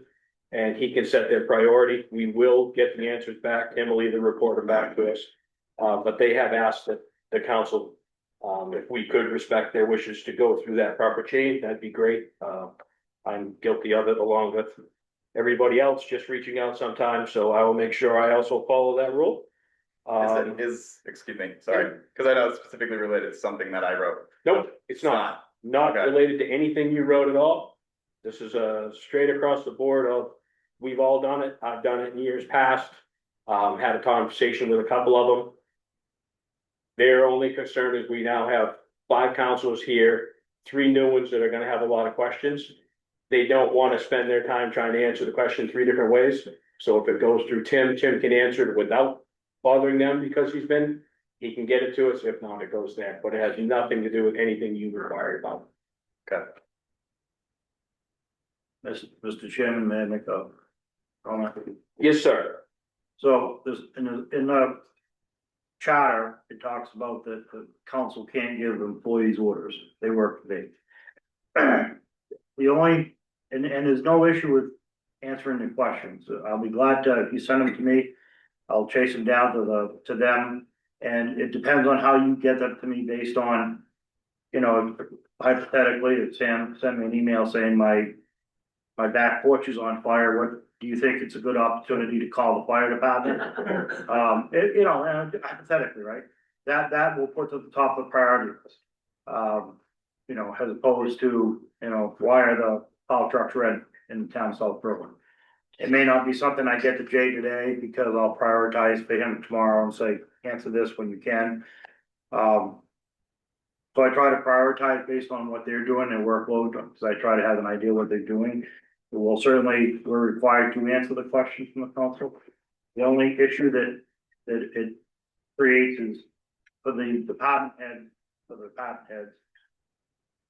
If you ask a question of them, they feel obligated that you're giving them, they have to answer. They feel not obligated, but they feel it's like what's that? Like they have to drop everything to answer the question. Yeah, because they need to prioritize it because they don't know, oh my God, one of the councils is asking a question when, if you send it to me, it gets prioritized and I put it into this system and say, when you get a chance, or can you make this a priority, get this taken care of right now so I can answer this question.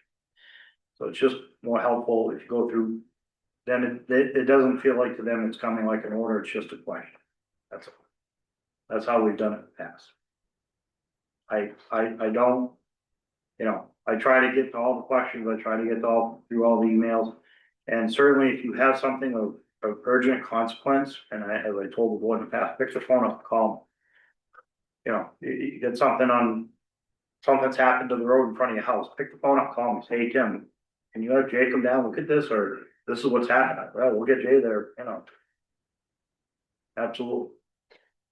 All right, Does that help at all? Yeah, but I think some clarification was and is needed, and I just got it, but you know, I do think it's helpful to hear that, so. and again, we have a meeting with the lawyer, and if Yeah. there's questions Yeah. concerning this or anything, this is to help stimulate that. Yeah. Get them in, we'll sit around and talk about it as long as we have to next week. Again, there's some stuff that we all need to go through, so. Perfect example, I made Council Minahan, when he was on the council, called me up one day and said, hey, storm drain in front of my house is caving in the ground. I was like caving in, he said, yeah, it's like 2 inches down from where it normally is. No problem. Call Jay, can you go over? Jay went over the next day, that day, took a look, and within 3 days, they had new assembly, they dug it up, raised it up, put it in, took it. That's the stuff, so, you know, and I assume you're all smart enough to understand and realize what a priority would be for us and what a non-priority, I guess, would. And that's all I'm asking, just to help the staff. You know, we'll get whatever you need, Francis. Don't ever hesitate to call or come in and see us, or whatever. Sorry for my comments causing all this discussion. Now I'm gonna go to the positive side. I'm gonna echo what Sam said. It's not negative. No, I'm gonna go to the happy side. Home for the Holidays was fantastic. The tree lighting was great. I did question, with Chief Ruger, the magic dust that Santa was using to turn the lights on. I had concerns on the legality of the magic dust in turning the lights on. It did work. The kids that were there were fantastic. They enjoyed taking pictures with Santa. It was really nice. Even as chilly as it was really nice. Other thing is kudos to Jay and the boys. I leave my house at 4 o'clock in the morning to go to work. I drove all the way to the York line with zero issues, and then it was a skating rink all the way to the shipyard. Kittery, Elliott, York, there was no salt usage early in the morning. And coworkers had said the same thing, coming down Route 4, they knew when they hit South Berwick, the roads were great, so. Again, the salt truck went by my house at 3:40 out in the backwoods, so. And I don't get special privilege because I'm a counselor, they were just doing that, but, it's fantastic, so thank you to both folks. Moving from there, let's get into the approval of the following minutes so we can get Peter home. And Carla. Yes. Enough. Mr. Chair, why did move we it up? not, no, why did we not adopt this last time? This orders one? It was missing the opening to the public hearing. Oh, yes, okay, thank you. I was just trying to remember. Mr. Chair, make a motion to adopt the meeting minutes or public hearing minutes for the South Berwick Town Council public hearing for Ora's medical cannabis license on November 10th, 2025 as written. Second. We have a motion and a second. Any discussion on the minutes? Hearing none, we'll go to vote. Sam? Aye. Paul? Aye. Joel? Aye. Mallory? Aye.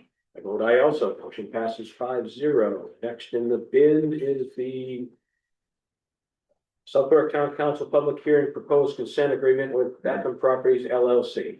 Mr. Chair, I'll make a motion to adopt the meeting minutes, public hearing minutes for the South Berwick Town Council public hearing for the proposed consent agreement with Beckham Properties LLC on November 25th, 2025 as written. Second. We have a motion and a second. Any discussion on this one? Hearing none. We'll move to a vote. Sam? Aye. Paul? Aye. Joel? Aye. Mallory? Aye. I vote aye also. Motion passes 5-0. Moving to the. Mr. Chair, I'll make a motion to adopt the town council meeting minutes from November 25th, 2025 with the following amendment, under unfinished business number 3, adding the following language on a motion by Vice Chair Cook, seconded by Chair James. It was voted 5-0 to adopt the special town meeting warrant language with the following details. Date December 16th, 2025, time 6 P M, location third floor town hall, amount $750,000. Additional language, the $750,000 represents an owner controlled contingency for the special town meeting. We have a motion and a second. Any discussion on that amendment? Or any corrections?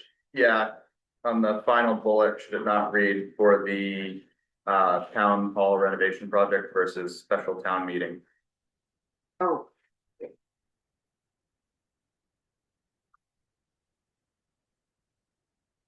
Mr. Chair, I'll retract my motion and I will go ahead and make a new motion to adopt the meeting minutes from the Southburg Town Council meeting dated November 25th, 2025 with the following addition. On a motion by Vice Chair Cook, seconded by Chair James, it was voted 5-0 to adopt the special town meeting warrant language with the following details.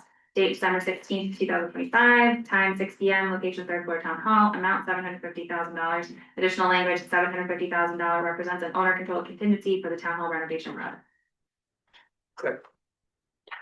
A motion and a second.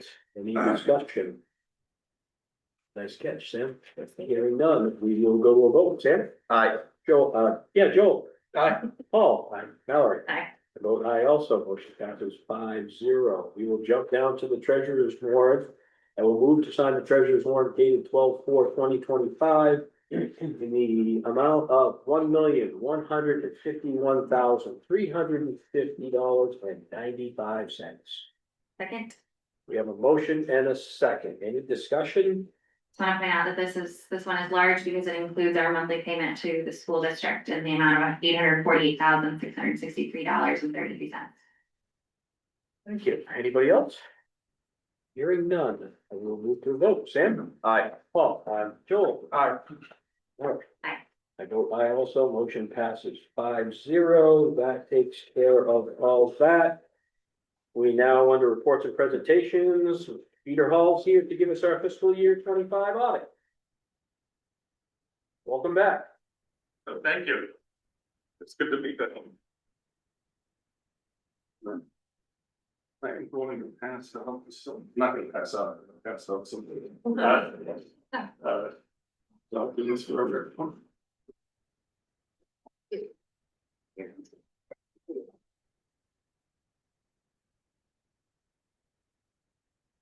Here.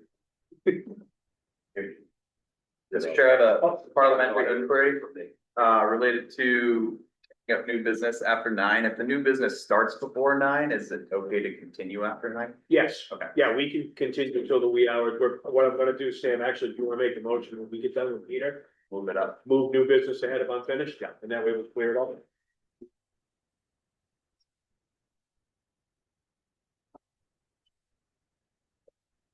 Okay, am I on? You are loud and clear. All right, great. Well, thank you for having me in this evening to talk about and present the most recently completed financial audit for the town of South Berwick, which is for this past fiscal year, ending this past June 30th. In the packet that I just handed out, and I think you may have seen it before just now, there actually are 4 separate documents. There's a 6-page PowerPoint presentation that just provides a very, very high level summarization of the audit itself and the results of the audit. And then behind that are the actual audited financial statements, and then 2 additional required communication letters, one with respect to internal control matters, and then the final document is really it's a gobbledygook of a bunch of required communications, but I will touch on each of those documents in a moment. My thought for this evening was to focus on the PowerPoint presentation. That being said, at any point, if people want to dive into more detailed information in the financial statements themselves or in the required communication letters, I certainly do that as well. So if we turn to the PowerPoint, and I see it's up here, and if we can go to the second slide. In terms of the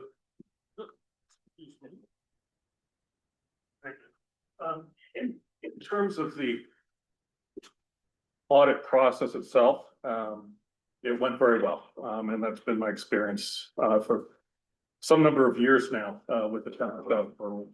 As has been the case in the past, management was, extremely well prepared. And I really do, as an aside, I really do want to thank Tim and Jen, and your team, for all the work you put in, throughout the year, but also, in particular at year end is in getting ready for the audit itself. That makes our job on our side of the desk, a lot more straightforward. So we certainly appreciate all of your diligence. As I said, the team was very well prepared, and very responsive to, I'm sure, what probably appeared at times to be an exhaustive list of questions and data requests and everything. So it went very well. We started audit procedures late September. And then there was back and forth and follow-up, as there typically would be. And then drafted the financial statements several weeks ago. And here we are talking about the finished product tonight. In terms of the actual results of the audit and the information that it conveys, the single most important thing that I can share with you is that, as has been the case, I believe as far back as I can remember, the town has received a clean, unmodified opinion on your financial statements, which means that, as you know, your financial statements are materially correct in accordance with generally accepted accounting principles for state and local governments. As part of this particular type of audit, which is just I'll call it a plain vanilla financial statement audit, we do not perform, we're not required to, and the standards don't call for us to perform tests of your internal controls sufficient to the extent that would be necessary if we wanted to actually issue a separate audit opinion on your internal controls. I mean, if this were General Motors, we would be performing a separate internal control audit. But this isn't General Motors, and those types of audits are extremely expensive. Nevertheless, in the course of performing our financial statement audit procedures, which do include some tests of internal controls and processes, if we were to come across any indications of material weaknesses or significant deficiencies in your internal controls, we would be required to communicate those findings to you in writing. And the third document in your packet, which is the one-page letter, is simply a statement to you that is, during the course of this audit, we didn't identify any such significant deficiencies or material weaknesses in your internal controls. So that's a good thing. The fourth document in your packet, which is, as I mentioned, is really a collection of various required communications and disclosures around things like the audit process and what our responsibilities are as your auditors versus your responsibilities as the issuers of the financial statements, et cetera, et cetera. Most of it is boilerplate. One area that is not boilerplate is there is a section where we've provided two advisory comments, and these are not indicators of what would be considered internal control deficiencies or weaknesses, but just observations as to things that we think it would be good if the town looked at going forward. Councillor Flingstrom, you already mentioned one of them, which is the procurement policy. You're correct, that has been a comment in the past. And the reason why I think that's important is the town has a fairly detailed purchasing and procurement policy. The town has not historically in any one year received and expended enough federal financial assistance to require a uniform guidance compliance audit. Were the town ever to find itself in that situation where you'd received and expended enough federal expenditures to trigger a uniform guidance compliance audit, otherwise known as a single audit. One of the things that frankly, we as the auditor, or whoever was doing the audit, would be required to look at what would be your procurement policy. And a number of years ago, Office of Management and Budget had revamped really more than anything the terminology and some of the specific language that they look to see in a non-federal entity's procurement policy, at least with respect to federal expenditures. So that's the reason why, more than anything else, I'm, thinking that this would be a good thing to have in place. That way, if you find yourself in a given year where you've got a bunch of federal financial assistance coming in, we've already got that base covered. So, questions? Yeah, I'm sorry. So is that what that number used to be? I think 750,000? It's 750, and for next year, they've actually raised it to $1 million. Okay. So we're going to see fewer and fewer single audits going forward, and I don't think anyone is unhappy about that. But they're still out there. So Still not that. Yeah, I mean, I just wonder with the traffic light project, if whatever, I think federal money, if that would be money, if that's a federal grant to the town, or. So what would be included in federal financial assistance is certainly federally funded grants, whether they're direct from the feds or coming through a pass-through entity like the state of Maine or one of its departments. Certain federally financed loans can also be considered federal financial assistance for purposes of determining whether you're above or below that particular threshold. The loan program determinations get tricky because you really have to look at the particulars of the loan program to begin with to see whether or not that's considered federal financial assistance. So anyway, it's something that, definitely monitor going forward. That's why we included that in the required communication letter. The other advisory comment relates to a change in the accounting standards that is effective with this most recent fiscal year that passed down by the GASB, the Governmental Accounting Standards Board, that changes the short version, because I know it's 8:20. The short version is that it changes the way most municipalities will be and now are accounting for any liability that they may need to carry at the government-wide financial statement level with respect to earned but unused sick leave benefits. Historically, the standard that the GASB, it was before even GASB 34, the standard that was in effect basically said that with respect to sick leave, you would recognize a liability only to the extent that it was probable that those sick leave hours were going to be used at some point. And that was generally interpreted and the established practice was, hey, what that basically means is we're only going to book a liability for sick leave that is payable upon termination. So, I retire or whatever, and I've got 100 hours of sick pay and I get cash for that. There was no practice that involved accruing anything above that.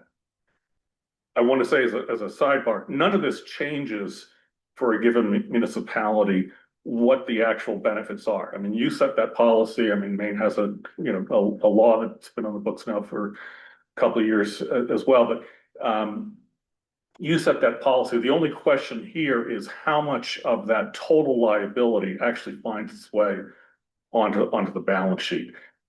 And what the GASB did this past year was they said, instead of only or limiting your required accrual to the dollar value of the hours that are probably going to be utilized or paid out in some fashion over the life of, or the tenure of any given employee. You now need to make an assessment of the number of hours or some estimate of the number of hours, the dollar value of those hours that are more likely than not to be paid out or used in some fashion. They basically, in a very nuanced fashion, lowered the bar somewhat. And so what everyone is doing, and I worked with Jen quite extensively so that South Berwick could also join the fund and go through this process, is we've come up with a model that takes into account not just the 25% payout that you've always recorded, but on a staggered basis based on the number of hours accumulated by employee, you know, a best guess estimate as to how many of those hours over the, if you know, run that employee out until the time they leave, what portion of those hours do we think they might reasonably be expected to wind up using over that span of time? Bottom line is that that increased, if you look at your total accumulated sick leave calculation every year, historically, we were only carrying 25% of that dollar value as a liability on the government-wide financials. And now what we're carrying is roughly 62% of that total calculation. This is, as you probably can guess by now, this is kind of wild, wild west right now. Because, I mean, there's no formal guidance as to how you have to compute this. You have to make a good faith effort to come up with an estimate.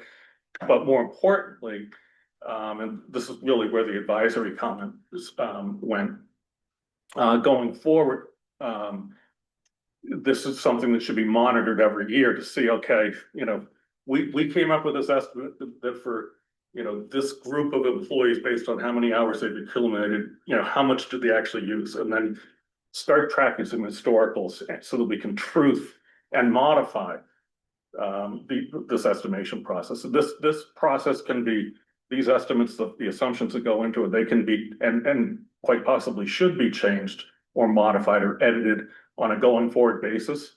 But the important thing is to get something on the books so that we're at least making a good faith effort to calculate this additional liability.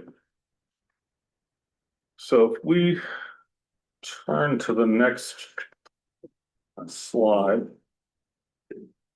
Would that present itself in some sort of written guidance in the end after a couple of years where you see that trend? Yeah, I mean, what I would expect, you know, this is the first year everybody's implementing this, right? But what I'm seeing so far is a wild, wild west in terms of coming up with some model, right? And then tracking it going forward and reviewing the results every, so, you know, next year we'll have better data. Yeah. The year after that, we'll have even better data. And then, you know, coming up with maybe we need to tweak this a little bit. Maybe we need to increase the percentage that we're assuming is going to be used for this sort of staggered group of employees versus, you know, what we're going to assume for the next tier. It's very wide open, but it's definitely something we want to be monitoring and tracking going forward. So on this slide, one of the things I say, and I know that as we've talked about, we have 3 new counselors. So I'm gonna get on my soapbox a little bit and talk a little bit about governmental accounting.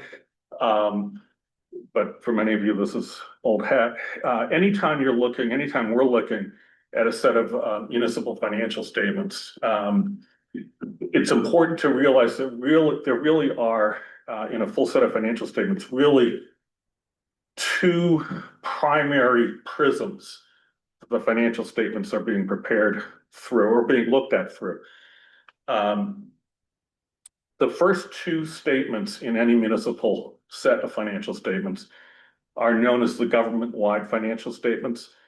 And as the name suggests, those are totally comprehensive balance sheet and income statement or statement of activities for the government as a whole including all of its operations, all of its departments, but most importantly, for our purposes, everything is prepared and accounted for using the full accrual basis of accounting. Go back to General Motors. I mean, General Motors reports on the full accrual basis of accounting. And you just real quickly, I mean, that means that basically financial information is recorded in the accounting system based on whenever the underlying economic event or occurrence takes place. You're running a small business and you bill your customers. Using the accrual basis of accounting, you recognize income when you bill your customer, actually more technically, when you actually provide the service and provide the good, regardless of when the customer pays. Right. So the alternative to that, or at the other end of the spectrum, is cash basis accounting, which basically means we only record activity based on when we either receive cash or expend cash. The government-wide financial statements are prepared on the full accrual basis of accounting. And with that said, on this tab, what I'm looking at are just at a very, very high level, a comparison for 2025 versus 2024 of some very high level summary balances from your balance sheet. And so we look at current assets, essentially cash, taxes receivable, prepaid expenses, that sort of thing. Things that are either cash or can be converted to cash in the short term. And you'll see that your current assets increased by about $8 million. Now, as it's already been talked about, we all know 6 million of that roughly is from the issuance of the town hall renovation bond. Your capital assets, which are all your non-current assets, essentially property, plant, and equipment, and that sort of thing, those on a net basis also grew by about $470,000, which is simply the result of current year capital additions exceeding current year's depreciation expense, just like you would see in any small business set of financial statements. Your current liabilities, which are liabilities that are due to be paid in the short term, grew by just under $300,000, really just due to the timing of payables at year end primarily, and also changes in the amortization schedules for various pieces of debt. And then your long-term liabilities, which are all your other liabilities that are due more than a year out into the future, those grew by about, on a net basis, by about $5.3 million. Again, primarily driven by the issuance of the town hall renovation bond, partly offset by current year principal payments against existing obligations. So if you subtract all of your liabilities from your assets, you get what in the governmental world we refer to as a net position. In small business, you refer to it as your equity. And you'll see that your total net position grew by about $2.9 million. And one of the other things that we depict on the face of the government-wide balance sheet is we break out your total net position among various subcategories. And we look at your net investment in your property, plant, and equipment, and we look at restricted net position. And these items are defined in the footnotes to financial statements. But probably the most important part of that group of net asset components is the unrestricted net position, which is essentially the portion of your total net position that is not subject to any external limitations or restrictions on how you use those resources. And you'll see that that also grew by about $400,000. Now, if we turn to the next tab. So from here on in, the next 3 or 4 slides are all focused on the fund level financial statements. I mentioned that the government-wide statements are prepared using the full accrual basis of accounting. Your fund level financial statements are all prepared using what's referred to as modified accrual accounting, which is somewhere in between full accrual and cash, basically. It's cash plus some accruals for shorter term items that are susceptible to accrual, but it's a quicker term or quicker horizon, look forward in terms of, when we can record, activity. And on this, slide, here we're looking at just the general fund. As you know, that's really where all the action takes place, for the most part, and typically what people are most interested in. And you'll see that your total general fund assets grew by about $800,000. Your total general fund liabilities grew by about $100,000. So total general fund balance, essentially the surplus that you generated for the year, grew by about $700,000. And just as when we were looking at the government-wide statement of position, we took total net position and carved it out into different categories or segments. We do the same thing at the fund level balance sheet perspective.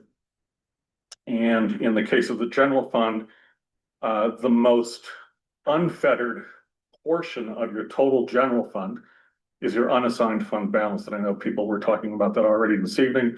I have to say, I really enjoyed listening and observing that whole discussion, because if you were to ask, what's one of the most sort of meaty subjects in any set of municipal financial statements, or what's one of the most common questions that's asked is, what should my unassigned fund balance be?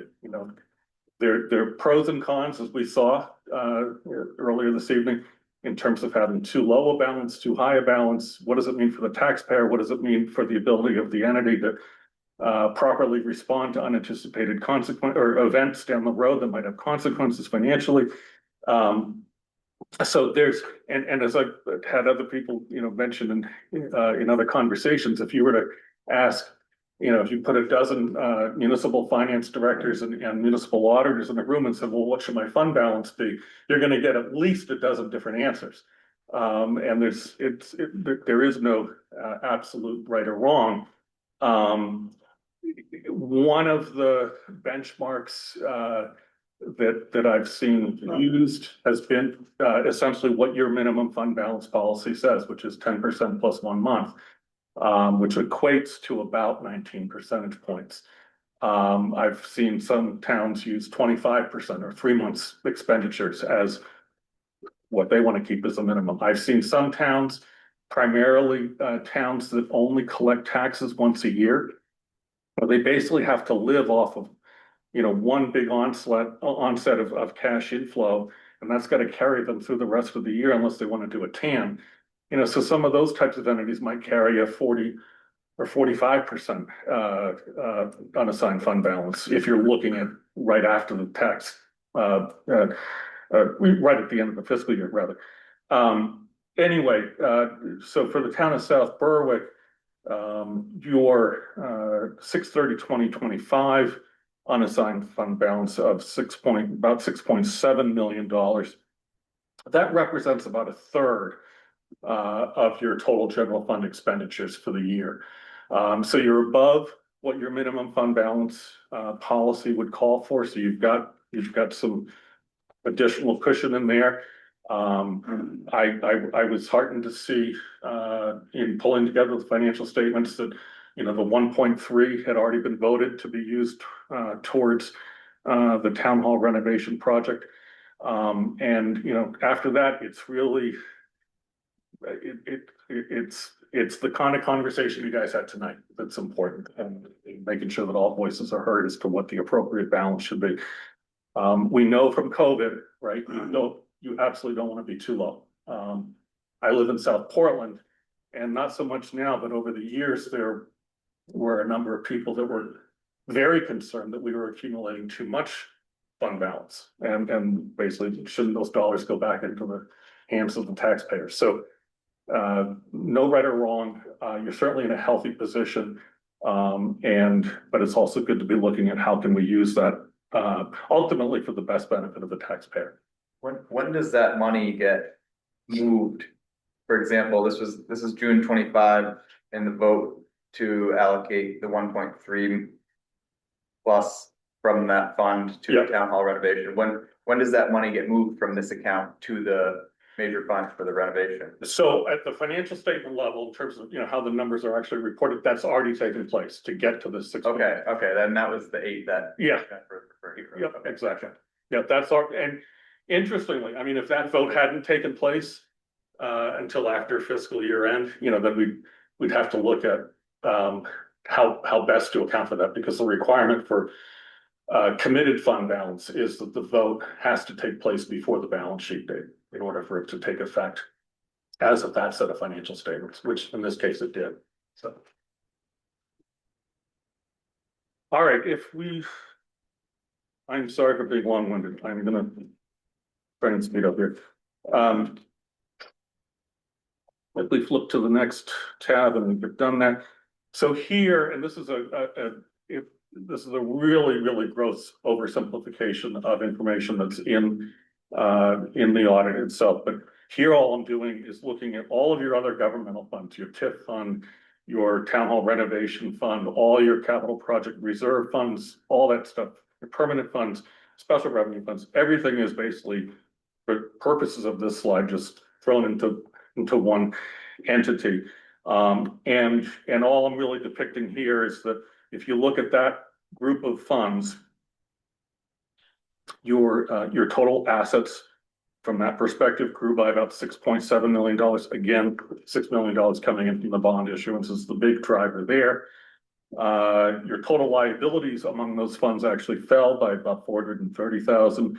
And so the net effect of that is that the total fund balances for those funds grew by about $7.1 million compared to the prior year.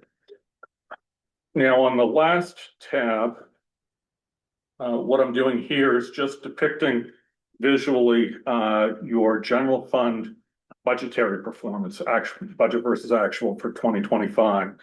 And what you'll see is that your revenues, total revenues in the general fund exceeded budget by about $900,000. Your total expenditures in the general fund fell short of budget by about $700,000. And so those two factors combined to produce the actual surplus generated in the general fund of about $700,000. But they also represent about a $1.6 million total favorable budgetary variance compared to what the budget actually called for. Because remember, the budget actually called for about $900,000 to essentially be a loss with the general fund, because you would have to use that out of your unassigned fund balance. And you didn't need to do that. And again, this was talked about earlier. So the revenue, where did that additional revenue come from? Was that excise tax? Mostly in excise taxes, yeah. Yeah, and actually, if you go to Bought a lot of new stuff. Right, yeah, which is good. But that can end pretty quickly, so. And that's why we take it from the undesignated to cover it, keep us with LD on and the rest. So if you were to pick up the audit and go to Schedule I, so the 5th page from the back, this is the somewhat detailed budget versus actual for the general fund. And what you're going to see is the biggest favorable variance in the revenue area was in taxes, and most of that being excise taxes. The next biggest variance, and this is something that I don't know if it was, I think it was Tim mentioned, in terms of favorable investment income performance. You would budget at $100,000 of investment return within the general fund, interest and primarily interest income itself. And you actually generated $360,000. So that was a $260,000 favorable pickup compared to budget. So, and then you'll see further down into the expenditures section, all these line items that were under expended compared to budget. So those two factors produced the $1.6 million favorable variance overall. I have run my mouth far too long, and I apologize. But are there questions that I can help you with now? thank you. I mean, I thought that was a great lesson in municipal finance. I'm sorry, I love this stuff, so I mean, I can talk about this all night, but I won't. You nailed it like you're doing. You answered my questions when you started. We're in a very good position. Yeah. Everything you checked was good. We'll go through the report, but Yeah. again, financially, we're strong. You are strong. We are doing what we should do. We're running everything as tight as we can.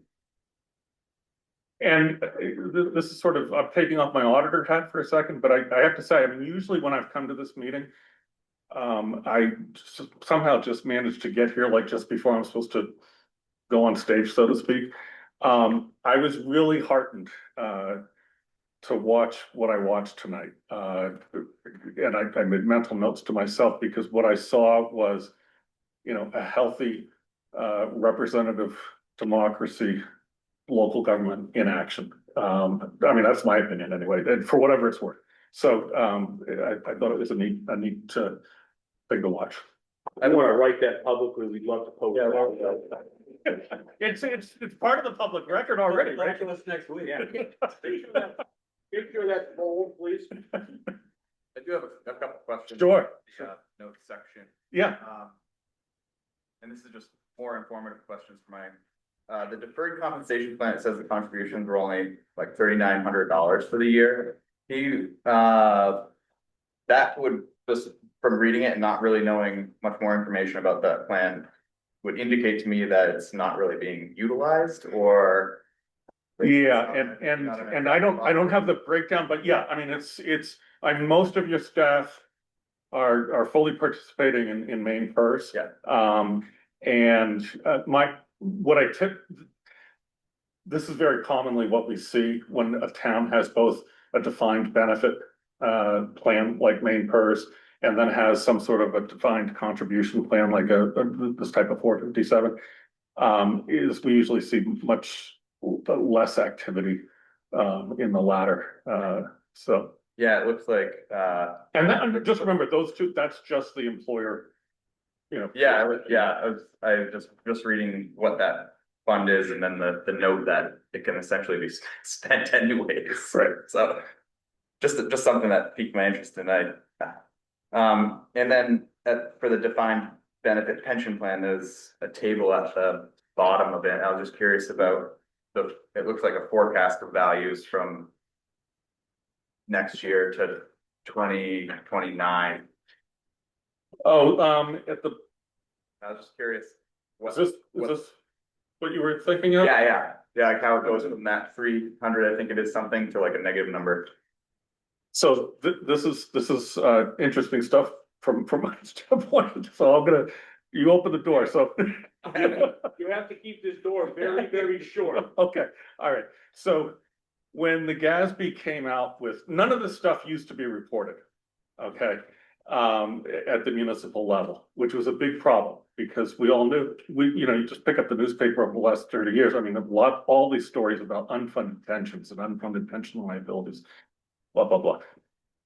GASB said at the state and local municipal entity level, if you have a pension plan like this, we want you to start recording some measure of your net pension liability and provide all sorts of other disclosures. So that's been in effect for going on 10 years now. This particular table, if you go to the section immediately above that, where we're talking about deferred outflows and deferred inflows. Yep. So what the table you're looking at the bottom is just basically a future schedule of when the net of those deferred outflows and deferred inflows are going to be run through expense, basically. It's basically just giving you. If there was like no additional contribution. Correct. Gotcha. Correct. And just real quickly, what the GASB didn't want to do is, so the measurement or the estimation of the net pension liability every year is really driven by a lot of different factors, including things like how's the investment market doing, right?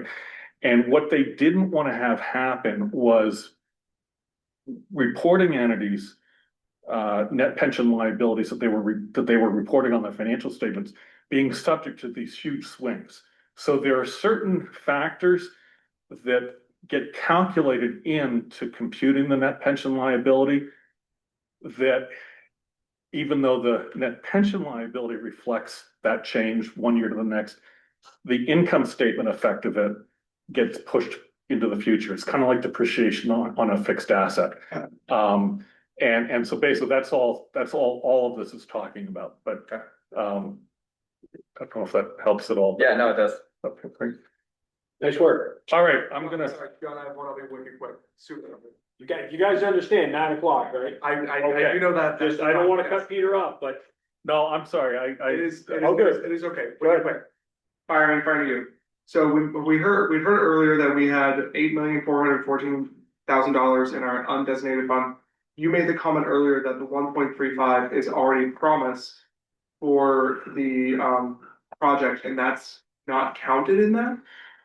so so I'm looking, I'm looking at, these are June 30th numbers, and I don't know if, were you looking at more current? I just want to make sure if that question comes up next week, we have like. Oh, right. Saying like, if the 1.35 is like in there, we're counting it in the total, great. If it's not, I want to make sure we put it in. Yeah, the 1.3 is not in the June 30th balance, which is the 6.7, and nor would it be in your number.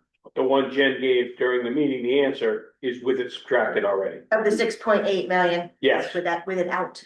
That's with it. Perfect. Yeah, so that's totally unspoken for.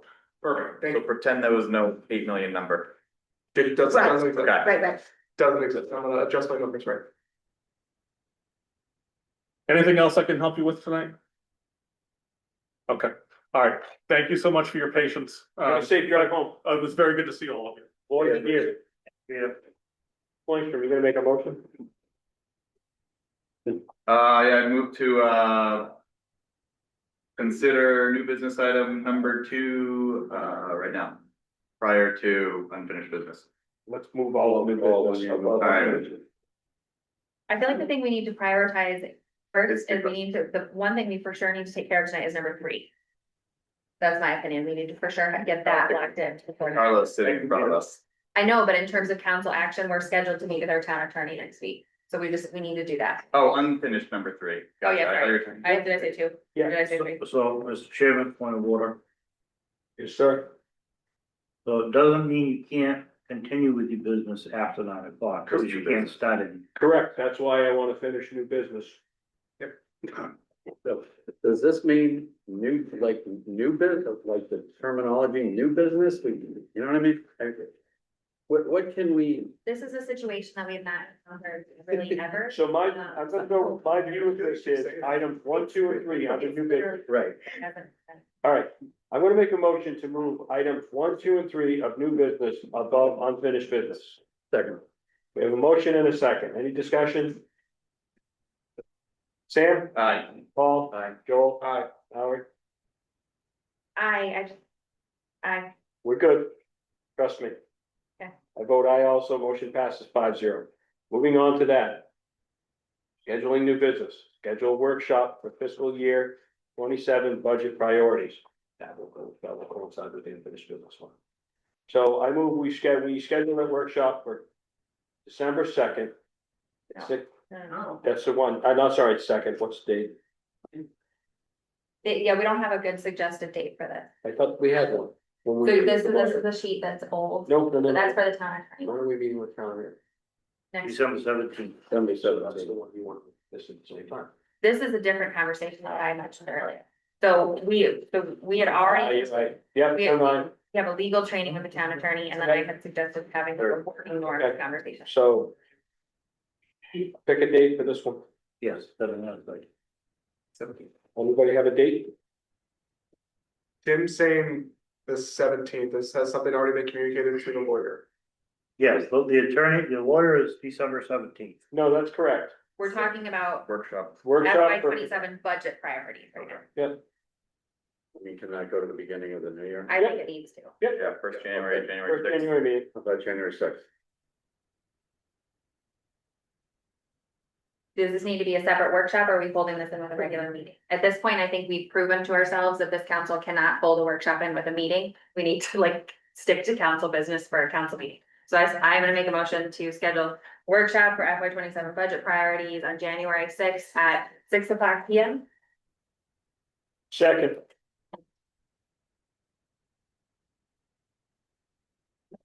We have motion is second, any discussion? Yeah, we're capable, just need more time. Here, yeah, hearing none. Sam? Aye. Paul? Yeah, aye. Joel? Aye. Mallory? Aye. Vote aye also, motion passes 5-0.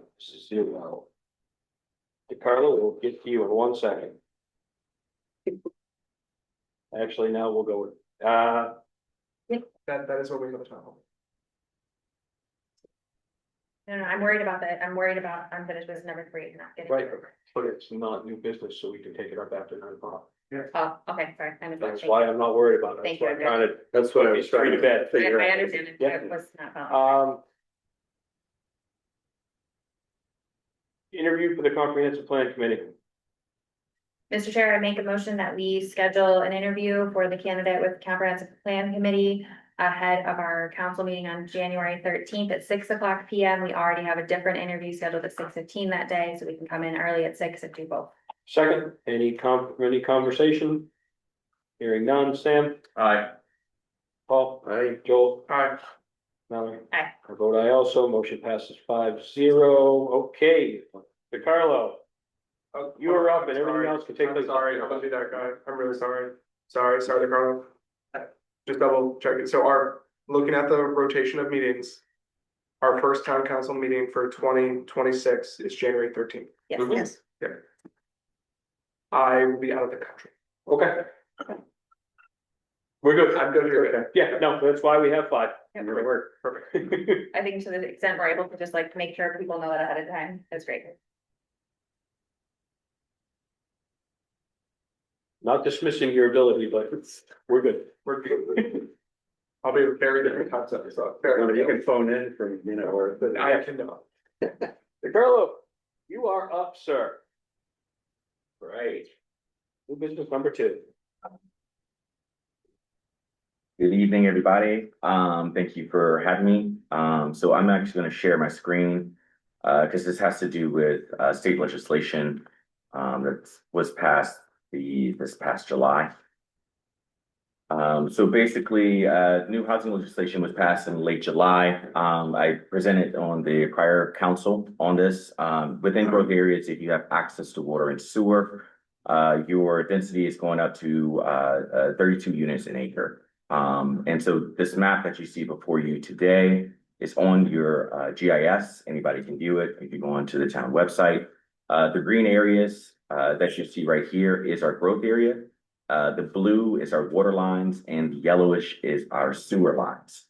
So within the growth area, if you have access to water and sewer, you're 32 units an acre. Outside of the growth area, you basically will go up to 8 units an acre if you have access to water and sewer. Right now, you only have one area that has access to water and sewer outside of your growth area.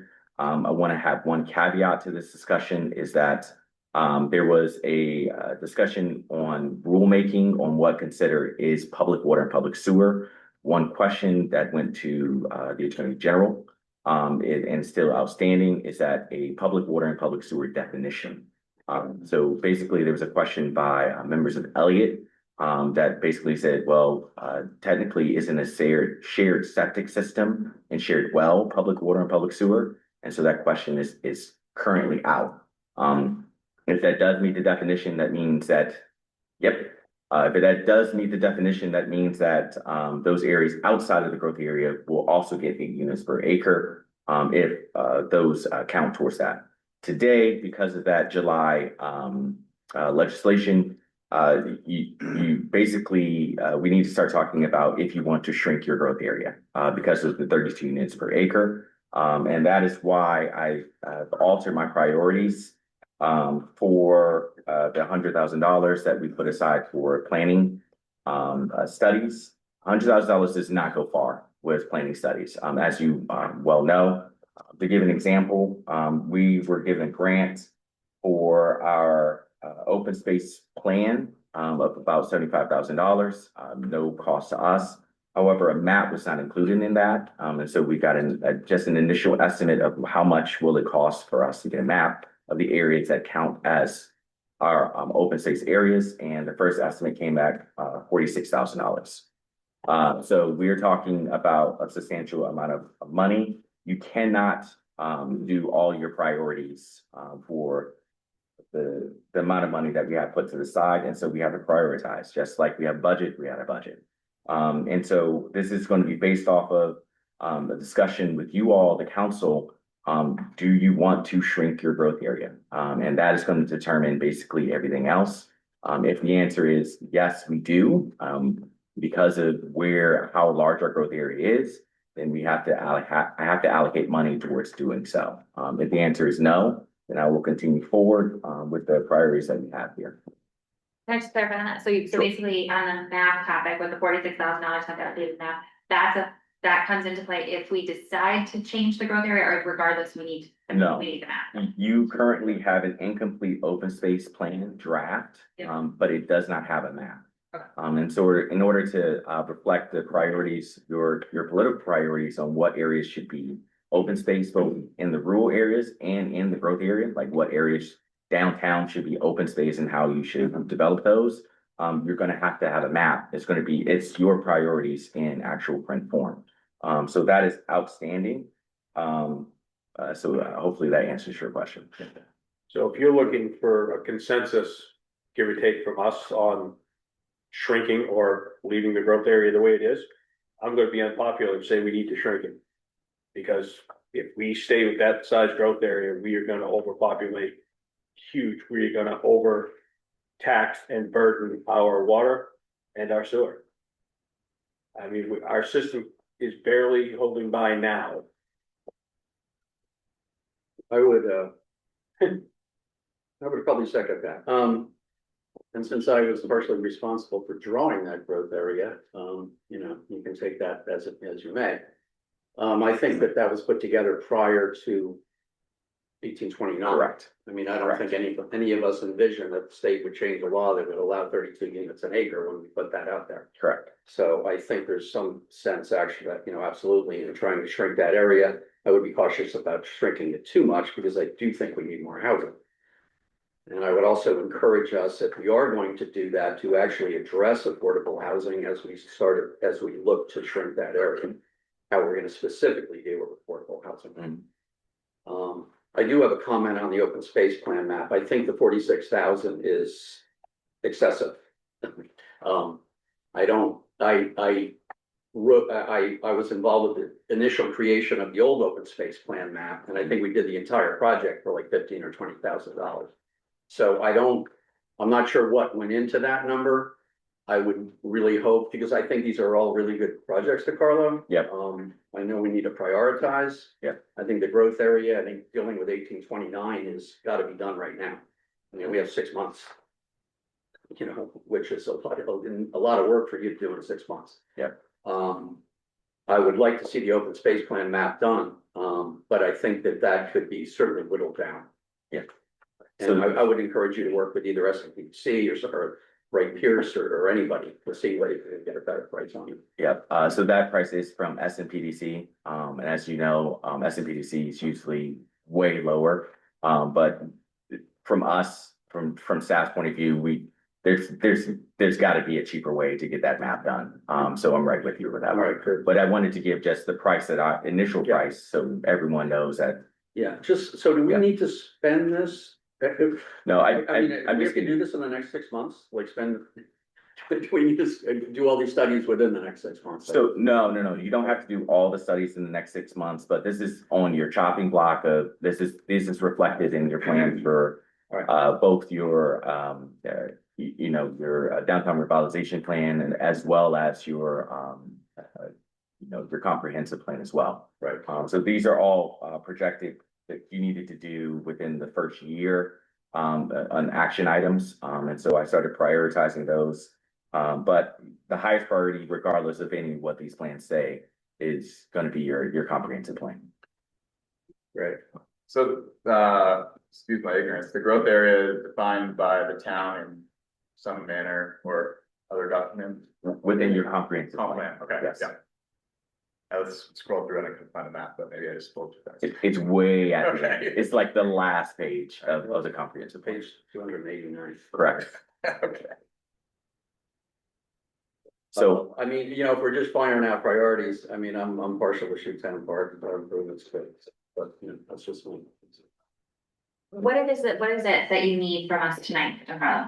so, I basically ranked the priorities how I see them, but I needed some feedback because of this is such a large thing that has happened to us. Nothing that we've done at our own actions. And so, you know, if we are talking about shrinking our growth area, things are pretty locked in, especially with the expenses that we already have. I think also to Carlo, which you mentioned, I think I'm right on it. If we amend growth area, we also need to amend our grants. Oh, you have to, yeah, so sorry about that. Yeah. Thank you, Paul. Amending your growth area means an amendment to your comprehensive plan. If there's no other way. The time sensitive portion of that is that also the provisions on how you do your comprehensive plans have changed. And that was done in July. And so we have 24 months from the time that they passed the legislation in July in order to get a small, basically amendment to our comprehensive plan. Anytime after that, then we are talking about a complete redo of our comprehensive plan. And the amendment would be sort of at our request to the comprehensive plan committee. Would that be the path of moving something? So we would say, hey, comp plan committee, town council believes that we need to shrink our growth area. And then it would be remanded to not remanded, but it would be sent to them to undertake the effort, or what is that? So legally, you have to appoint a body to amend your comprehensive plan, be it your comprehensive, your advisory committee that you're trying to stand up. They do not currently have a quorum. We still have at least one more person in order to meet quorum, or your planning board or another board that you appoint, that you see fit. So it's one of those. It's more of this. These are the first blocks of notifying, hey, we are wanting to do this, and then I can lay out the path forward and options. So you're looking, right now, you're looking for a vote from us to approve the current list of priorities as they're written right now, as you have them written. Yes, and unless you see something that should be moved up, because you're seeing something that really should be moved up. I personally made a note related to, I know they're right below each other, but they do the open space plan map does interact with the growth area, correct? Correct. Since, and correct me if I'm wrong, the defined open space areas in the growth area would be exempted, obviously, as their open space from this LD. No. Okay, so how does that? So your open spaces within the growth area are areas that you are developing for public amenities. And you're doing so for the express reasoning that if you have public amenities in your growth area, then people are not going outside of your growth area for those type of amenities. And it keeps people more consolidated in a geographic area rather than sprawl happening and people trying to create new areas outside of these areas. And so that's really the purpose. That would sort of be a land use thing. Yeah, I mean, it's involved, it's a difference between open spaces in your growth area are directly for public amenities. Outside of your growth area is more for preservation and conservation. And so vistas that you want to preserve because, you know, this is the type of town that you want to have. I think these are, I mean, I think I'm a little uncomfortable just saying this is the precise order of all of these right now. I'm feeling like the first, the growth area amendment and the open space plan map or at a reduced cost, hopefully, are really good projects for you to sort of get going on, it would appear to me. And I think that's a significant amount of work for you right now, probably. And, and these other ones are really good ideas too. I don't know how I guess I haven't fully grasped like them in order. Sure. So I definitely understand what you're saying. If you're ranking just, hey, these first two are your priorities, then we can talk about the other priorities another time. Just to go over just very quickly, street and streetscape standards. You do not have street and streetscape standards as they are today. And so that's why that's so high up. you don't have those. The Pumpkin Town Master Plan, after the water study is scheduled to be completed in January. And they are looking to start developing that land, in order to have walkability. You are going to have some type of plan to ensure that they have walkability. And that goes directly into changing the provisions of Pumpkin Town and those industrial areas to make sure that they're ready for LD 997, which says that any areas that are allowing commercial areas also must allow residential areas. Today, your industrial areas and those areas in Pumpkin Town do not allow residential areas. And so if you look in your map that you see in your screen, those are actually within your growth area. So those areas will also get 32 units an acre. And so if you don't have a plan for those, then the default is the state standards, that you don't have any standards and they'll just do whatever they want. And the next one is the pedestrian road crossings and DOT. So that's improving your downtown. Structurally, we have to put money towards those physical improvements. Shoetown Park, as we discussed, as your cultural center of your downtown now. It just is. And so you start thinking about improvements there. And Parks Master Plan is included in your downtown revitalization plan, as well as a high priority. And so this is exactly where the list comes from. It's not coming from my mind. It's actually coming from your plans that you've already put in place. But if we're talking about my highest priority, it is that growth area discussion and reduction of your growth area if you see fit. I'm in agreement with John and Paul about reducing our growth area. To what extent? I definitely would. That's a completely, yeah. Yeah, that's a different question that I can't speak to. But I think given LD 1829 and the kind of urgency that we have there, I mean, it seems like based on our conversation that I think we can confidently, say to you, the growth area amendment and open space plan map are for sure. Let's start working on those, and then maybe the rest we can address in a couple months or something. Sure. And then just as another information, the GIS also have your neighborhoods on those now, and that comes from your tax assessor. And so when we're getting to that discussion of reduction of the growth area, now we can see our neighborhoods. And so you can have a little bit more guided discussion on, maybe this neighborhood does not belong in the growth area versus this neighborhood definitely does. And that goes into the work that we're currently doing, as well as this synoptic survey that we'll start completing pretty soon. We'll have a draft of how to do that within the next month or so. Sorry to put so much on you. I'm sorry I was last. I'm sorry. No, it's all good. Point of order, Mr. Chair, is I would ask the council if that's your choice, so that we stay within parliamentary procedure, would you pass a motion to identify possible growth area amendment and open space plan as the first two top priorities to call the work? Yeah, do that. So moved. So move second. We have a motion and a second to put possible growth area and open space plan map as the first two priorities for DeCarlo and the team to work on. Any further discussion from the council? If there's a consensus that it ought to be shrunk, we add that into the motion just to sort of make that assertion, or is that something everyone wants to think about more? I recommend that this at least put on a workshop of like, these are the areas within your current growth area, so you can see how that's gonna go and how you are envisioning. So we'll make the motion that we want you to work on this. We'll set up a workshop with you so we can discuss shrinking it and the ramifications. Yeah. I think that's a good idea. I think 6 months will come up quicker than, I know there's. This is a January workshop, unfortunately. Yeah, I know, but I'm just, I think there's a discussion of, an extension LD 1829. I don't think you can take that to the bank at this point. I don't know if anybody's heard anything about that, or, I've heard a little, but nobody said, yeah, that's gonna happen. We're at the very beginning of a legislative session. Tiffany is online. But we are at the very beginning of a legislative session, so a couple bills are being talked about, but as you know, there are no guarantees, and so if the bills go nowhere, then the current deadline holds.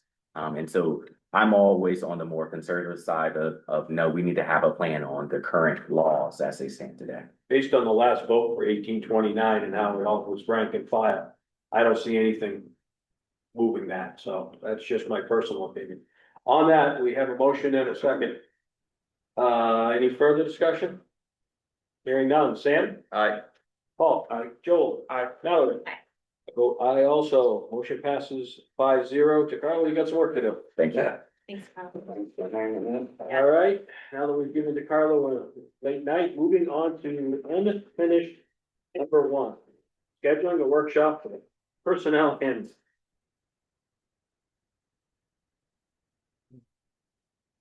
I think we've had a lot of discussion this evening about a lot of other workshops that we have to have over the next few months. I feel like if we're going to schedule this, I think it needs to be after budget season.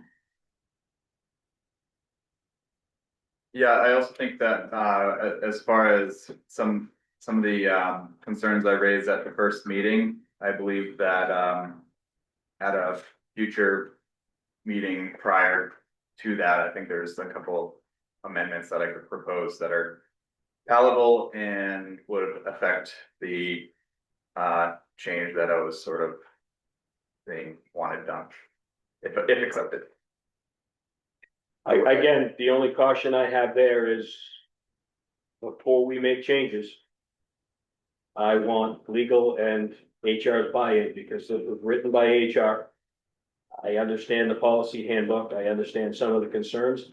I also understand my own policy handbook that has all those concerns that you have in it. And it's been vetted by the federal government for 20 years.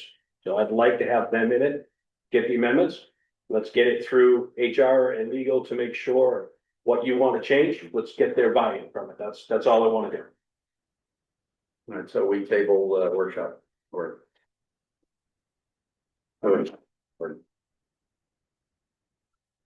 We don't have it. I think we could, I mean, again, We can motion to schedule a workshop right now. We can vote it down and then Sam can bring it back up again. And then we can clear it off the I was road. just gonna say that, we can Okay. move it, We can just note that we're not taking any action on. But then it's gonna stay. yeah. Unless we get rid of it, it stays. So I make a motion to schedule a workshop for the personnel handbook tomorrow at 6 P.M. 3rd floor of Town Hall. Second. We have a motion and a second. Any discussion? Hearing none. Sam? Aye. No, you have to vote no. No. Paul? No. Joel? No. No. No. Motion fails 5-0. Let us know when you want to. Yeah, I will write them up and inform everyone. That'd be fantastic, and we will get working on it. All right, update on town hall reservation, unfinished business number 2, renovations. All right. So we had a building committee meeting. The contract is signed, as we know. To answer some of also Flangstroom's concerns that he added up the price, and he said it yields an overcommitment to date of about 30,000. I'm aware of that. So go back on the history a little bit before you got on. As you know, we're running out of time to do the commitment of this the Charter Brothers contract. So knowing that, I did confer with attorneys who said that we fill in the numbers, we filled in the numbers. I also know too that, under the sections of the fact that we can, do change orders, I had extensive discussion with Charter Brothers and the attorneys in reference to later on, that as we get going, that as you have already talked about, there should be opportunities to find a way to reduce that. That's the goal. We're not spending more than $7,351,000, which is what the town authorized us to do. I signed the document to get Charter Brothers to get going because all the individual contractors have to now come to us. We have to approve those contracts. So that's the process of locking in this, was to get to that. And the piece, so that 30,000 you were talking about, and I don't know if you added it in there or not, was the 75,000 for the solar panel system, and if we don't get that grant, we deduct that. But we won't even do that part if we don't get that $75,000 grant. If you get the $75,000 grant, that 75,000 comes off the project. So that's that piece. More importantly, I have now started to, in conjunction with Charter Brothers, talking about deadlines January 1st. I have received two recommendation to award letters. I just received them the 8th and 9th, today and yesterday. They're requesting for them to be evaluated, and they're making a recommendation. The way the contract was set up, it was set to me to sign these. Currently, the way the system is set up, I'm not comfortable signing them. Not by myself, without reviewing these. I need some. This is not my forte. We don't have an owner's agent who does this, and I think we should probably look at that. Because as these come through, I'm not gonna, I should not be the only one being responsible in reference to your discussion tonight about having a committee. You need to figure out, because these gotta get signed. Both of these gotta go before January 1st. They look fine to me, but it's not my forte. And so I'm requesting help from the council, however you wanna do this. Somebody needs to, whether we use the council appoint the committee we have, and we use it by majority committee vote, by motion and vote after review, or something else, whatever. If someone wants to, if council appoints, if you wanna recommend something else.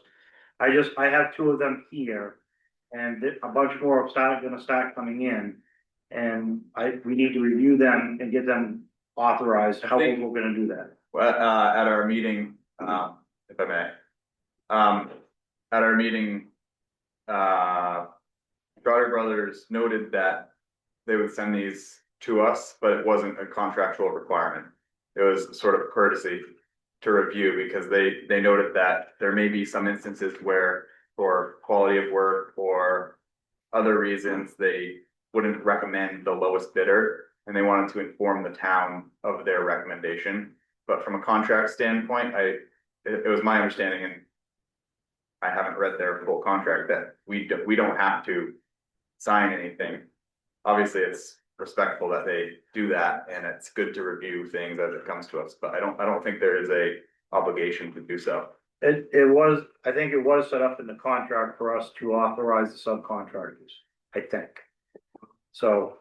Is it? Why don't we- Then I think roll the general contractor for approval? I don't have that in, I don't know that, so.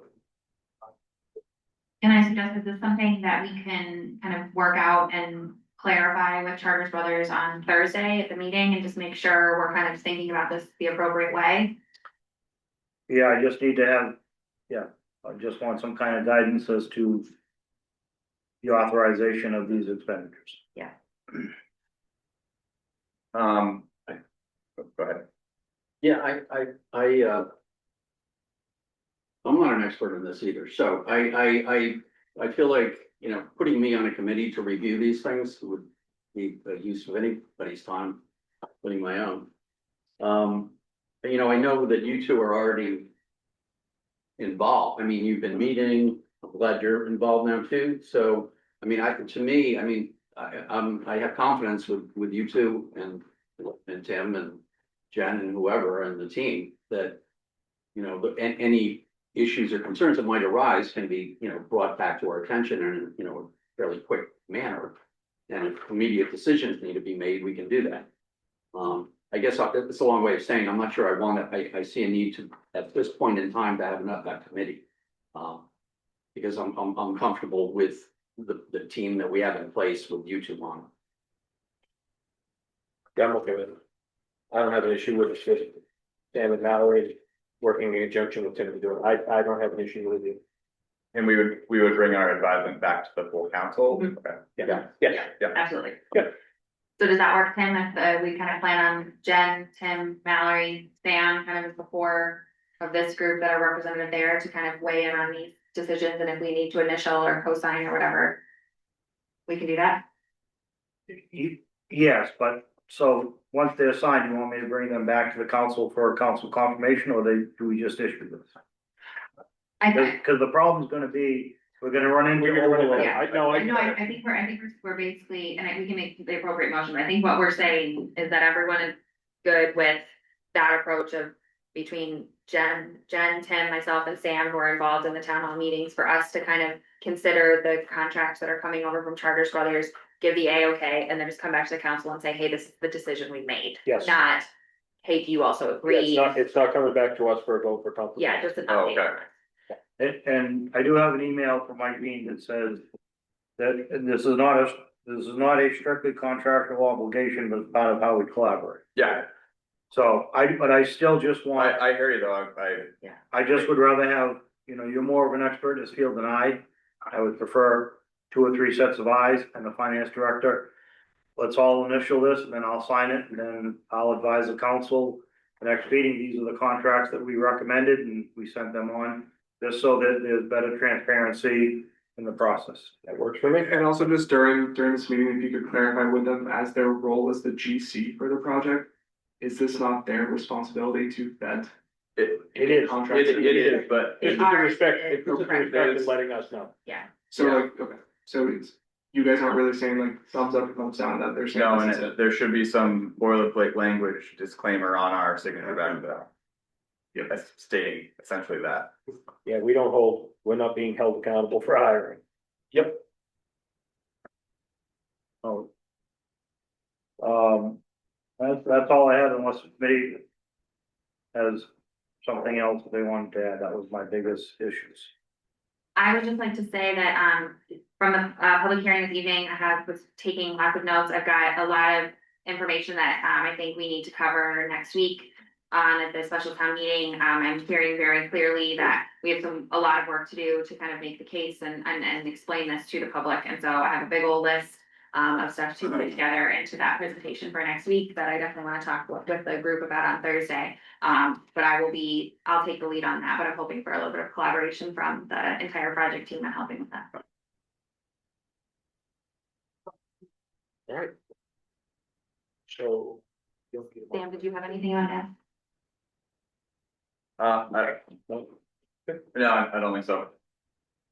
I'm not taking that, thanks, Phyllis. Do we need a motion on that? Anything? Do you need a? No. Okay, you good?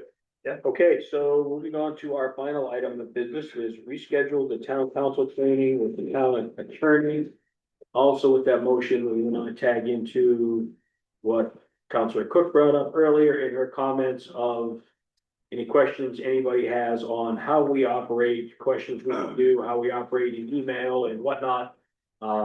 If we can get them to her by Monday, I was gonna ask for by the end of the week. okay, by Friday.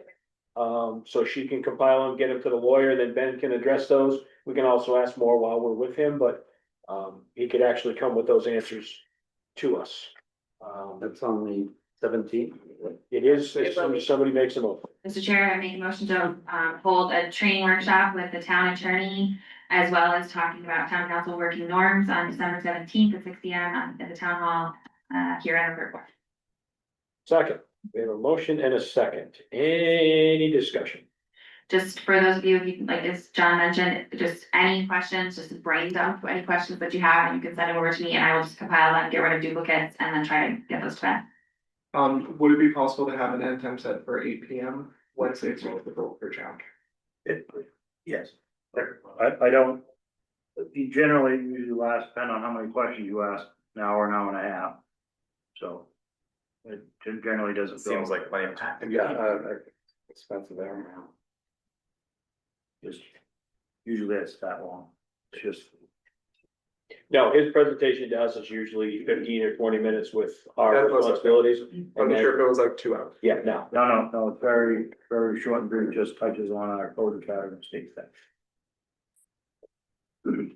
Okay, we have a motion and a second. Any other questions on time frame on that? Hearing none. Mr. Yes, sir. Chairman.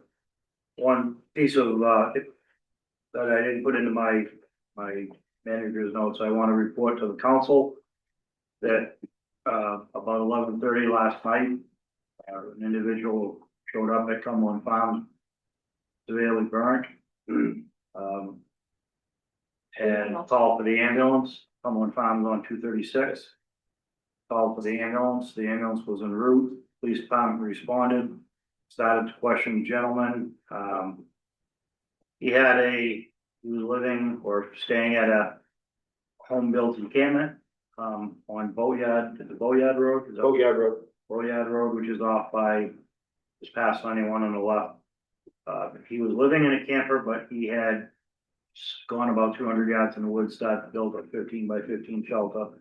Had it covered, and apparently taken a propane heater up there, something they're investigating right now. Resulted with an explosion of the propane tank and the heater, severely burning him. He came down, got in his vehicle, drove to Cumberland Farms to get help. The ambulance responded, rushed him to Wentworth Douglas, who was later transferred to Boston General, Mass General in Boston.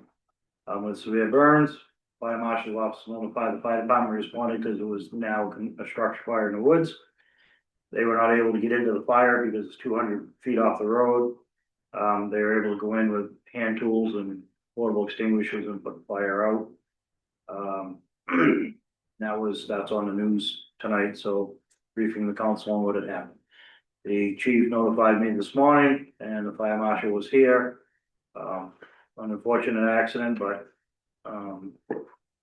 we do know that it was an encampment that wasn't supposed to be. Okay, thank you for that.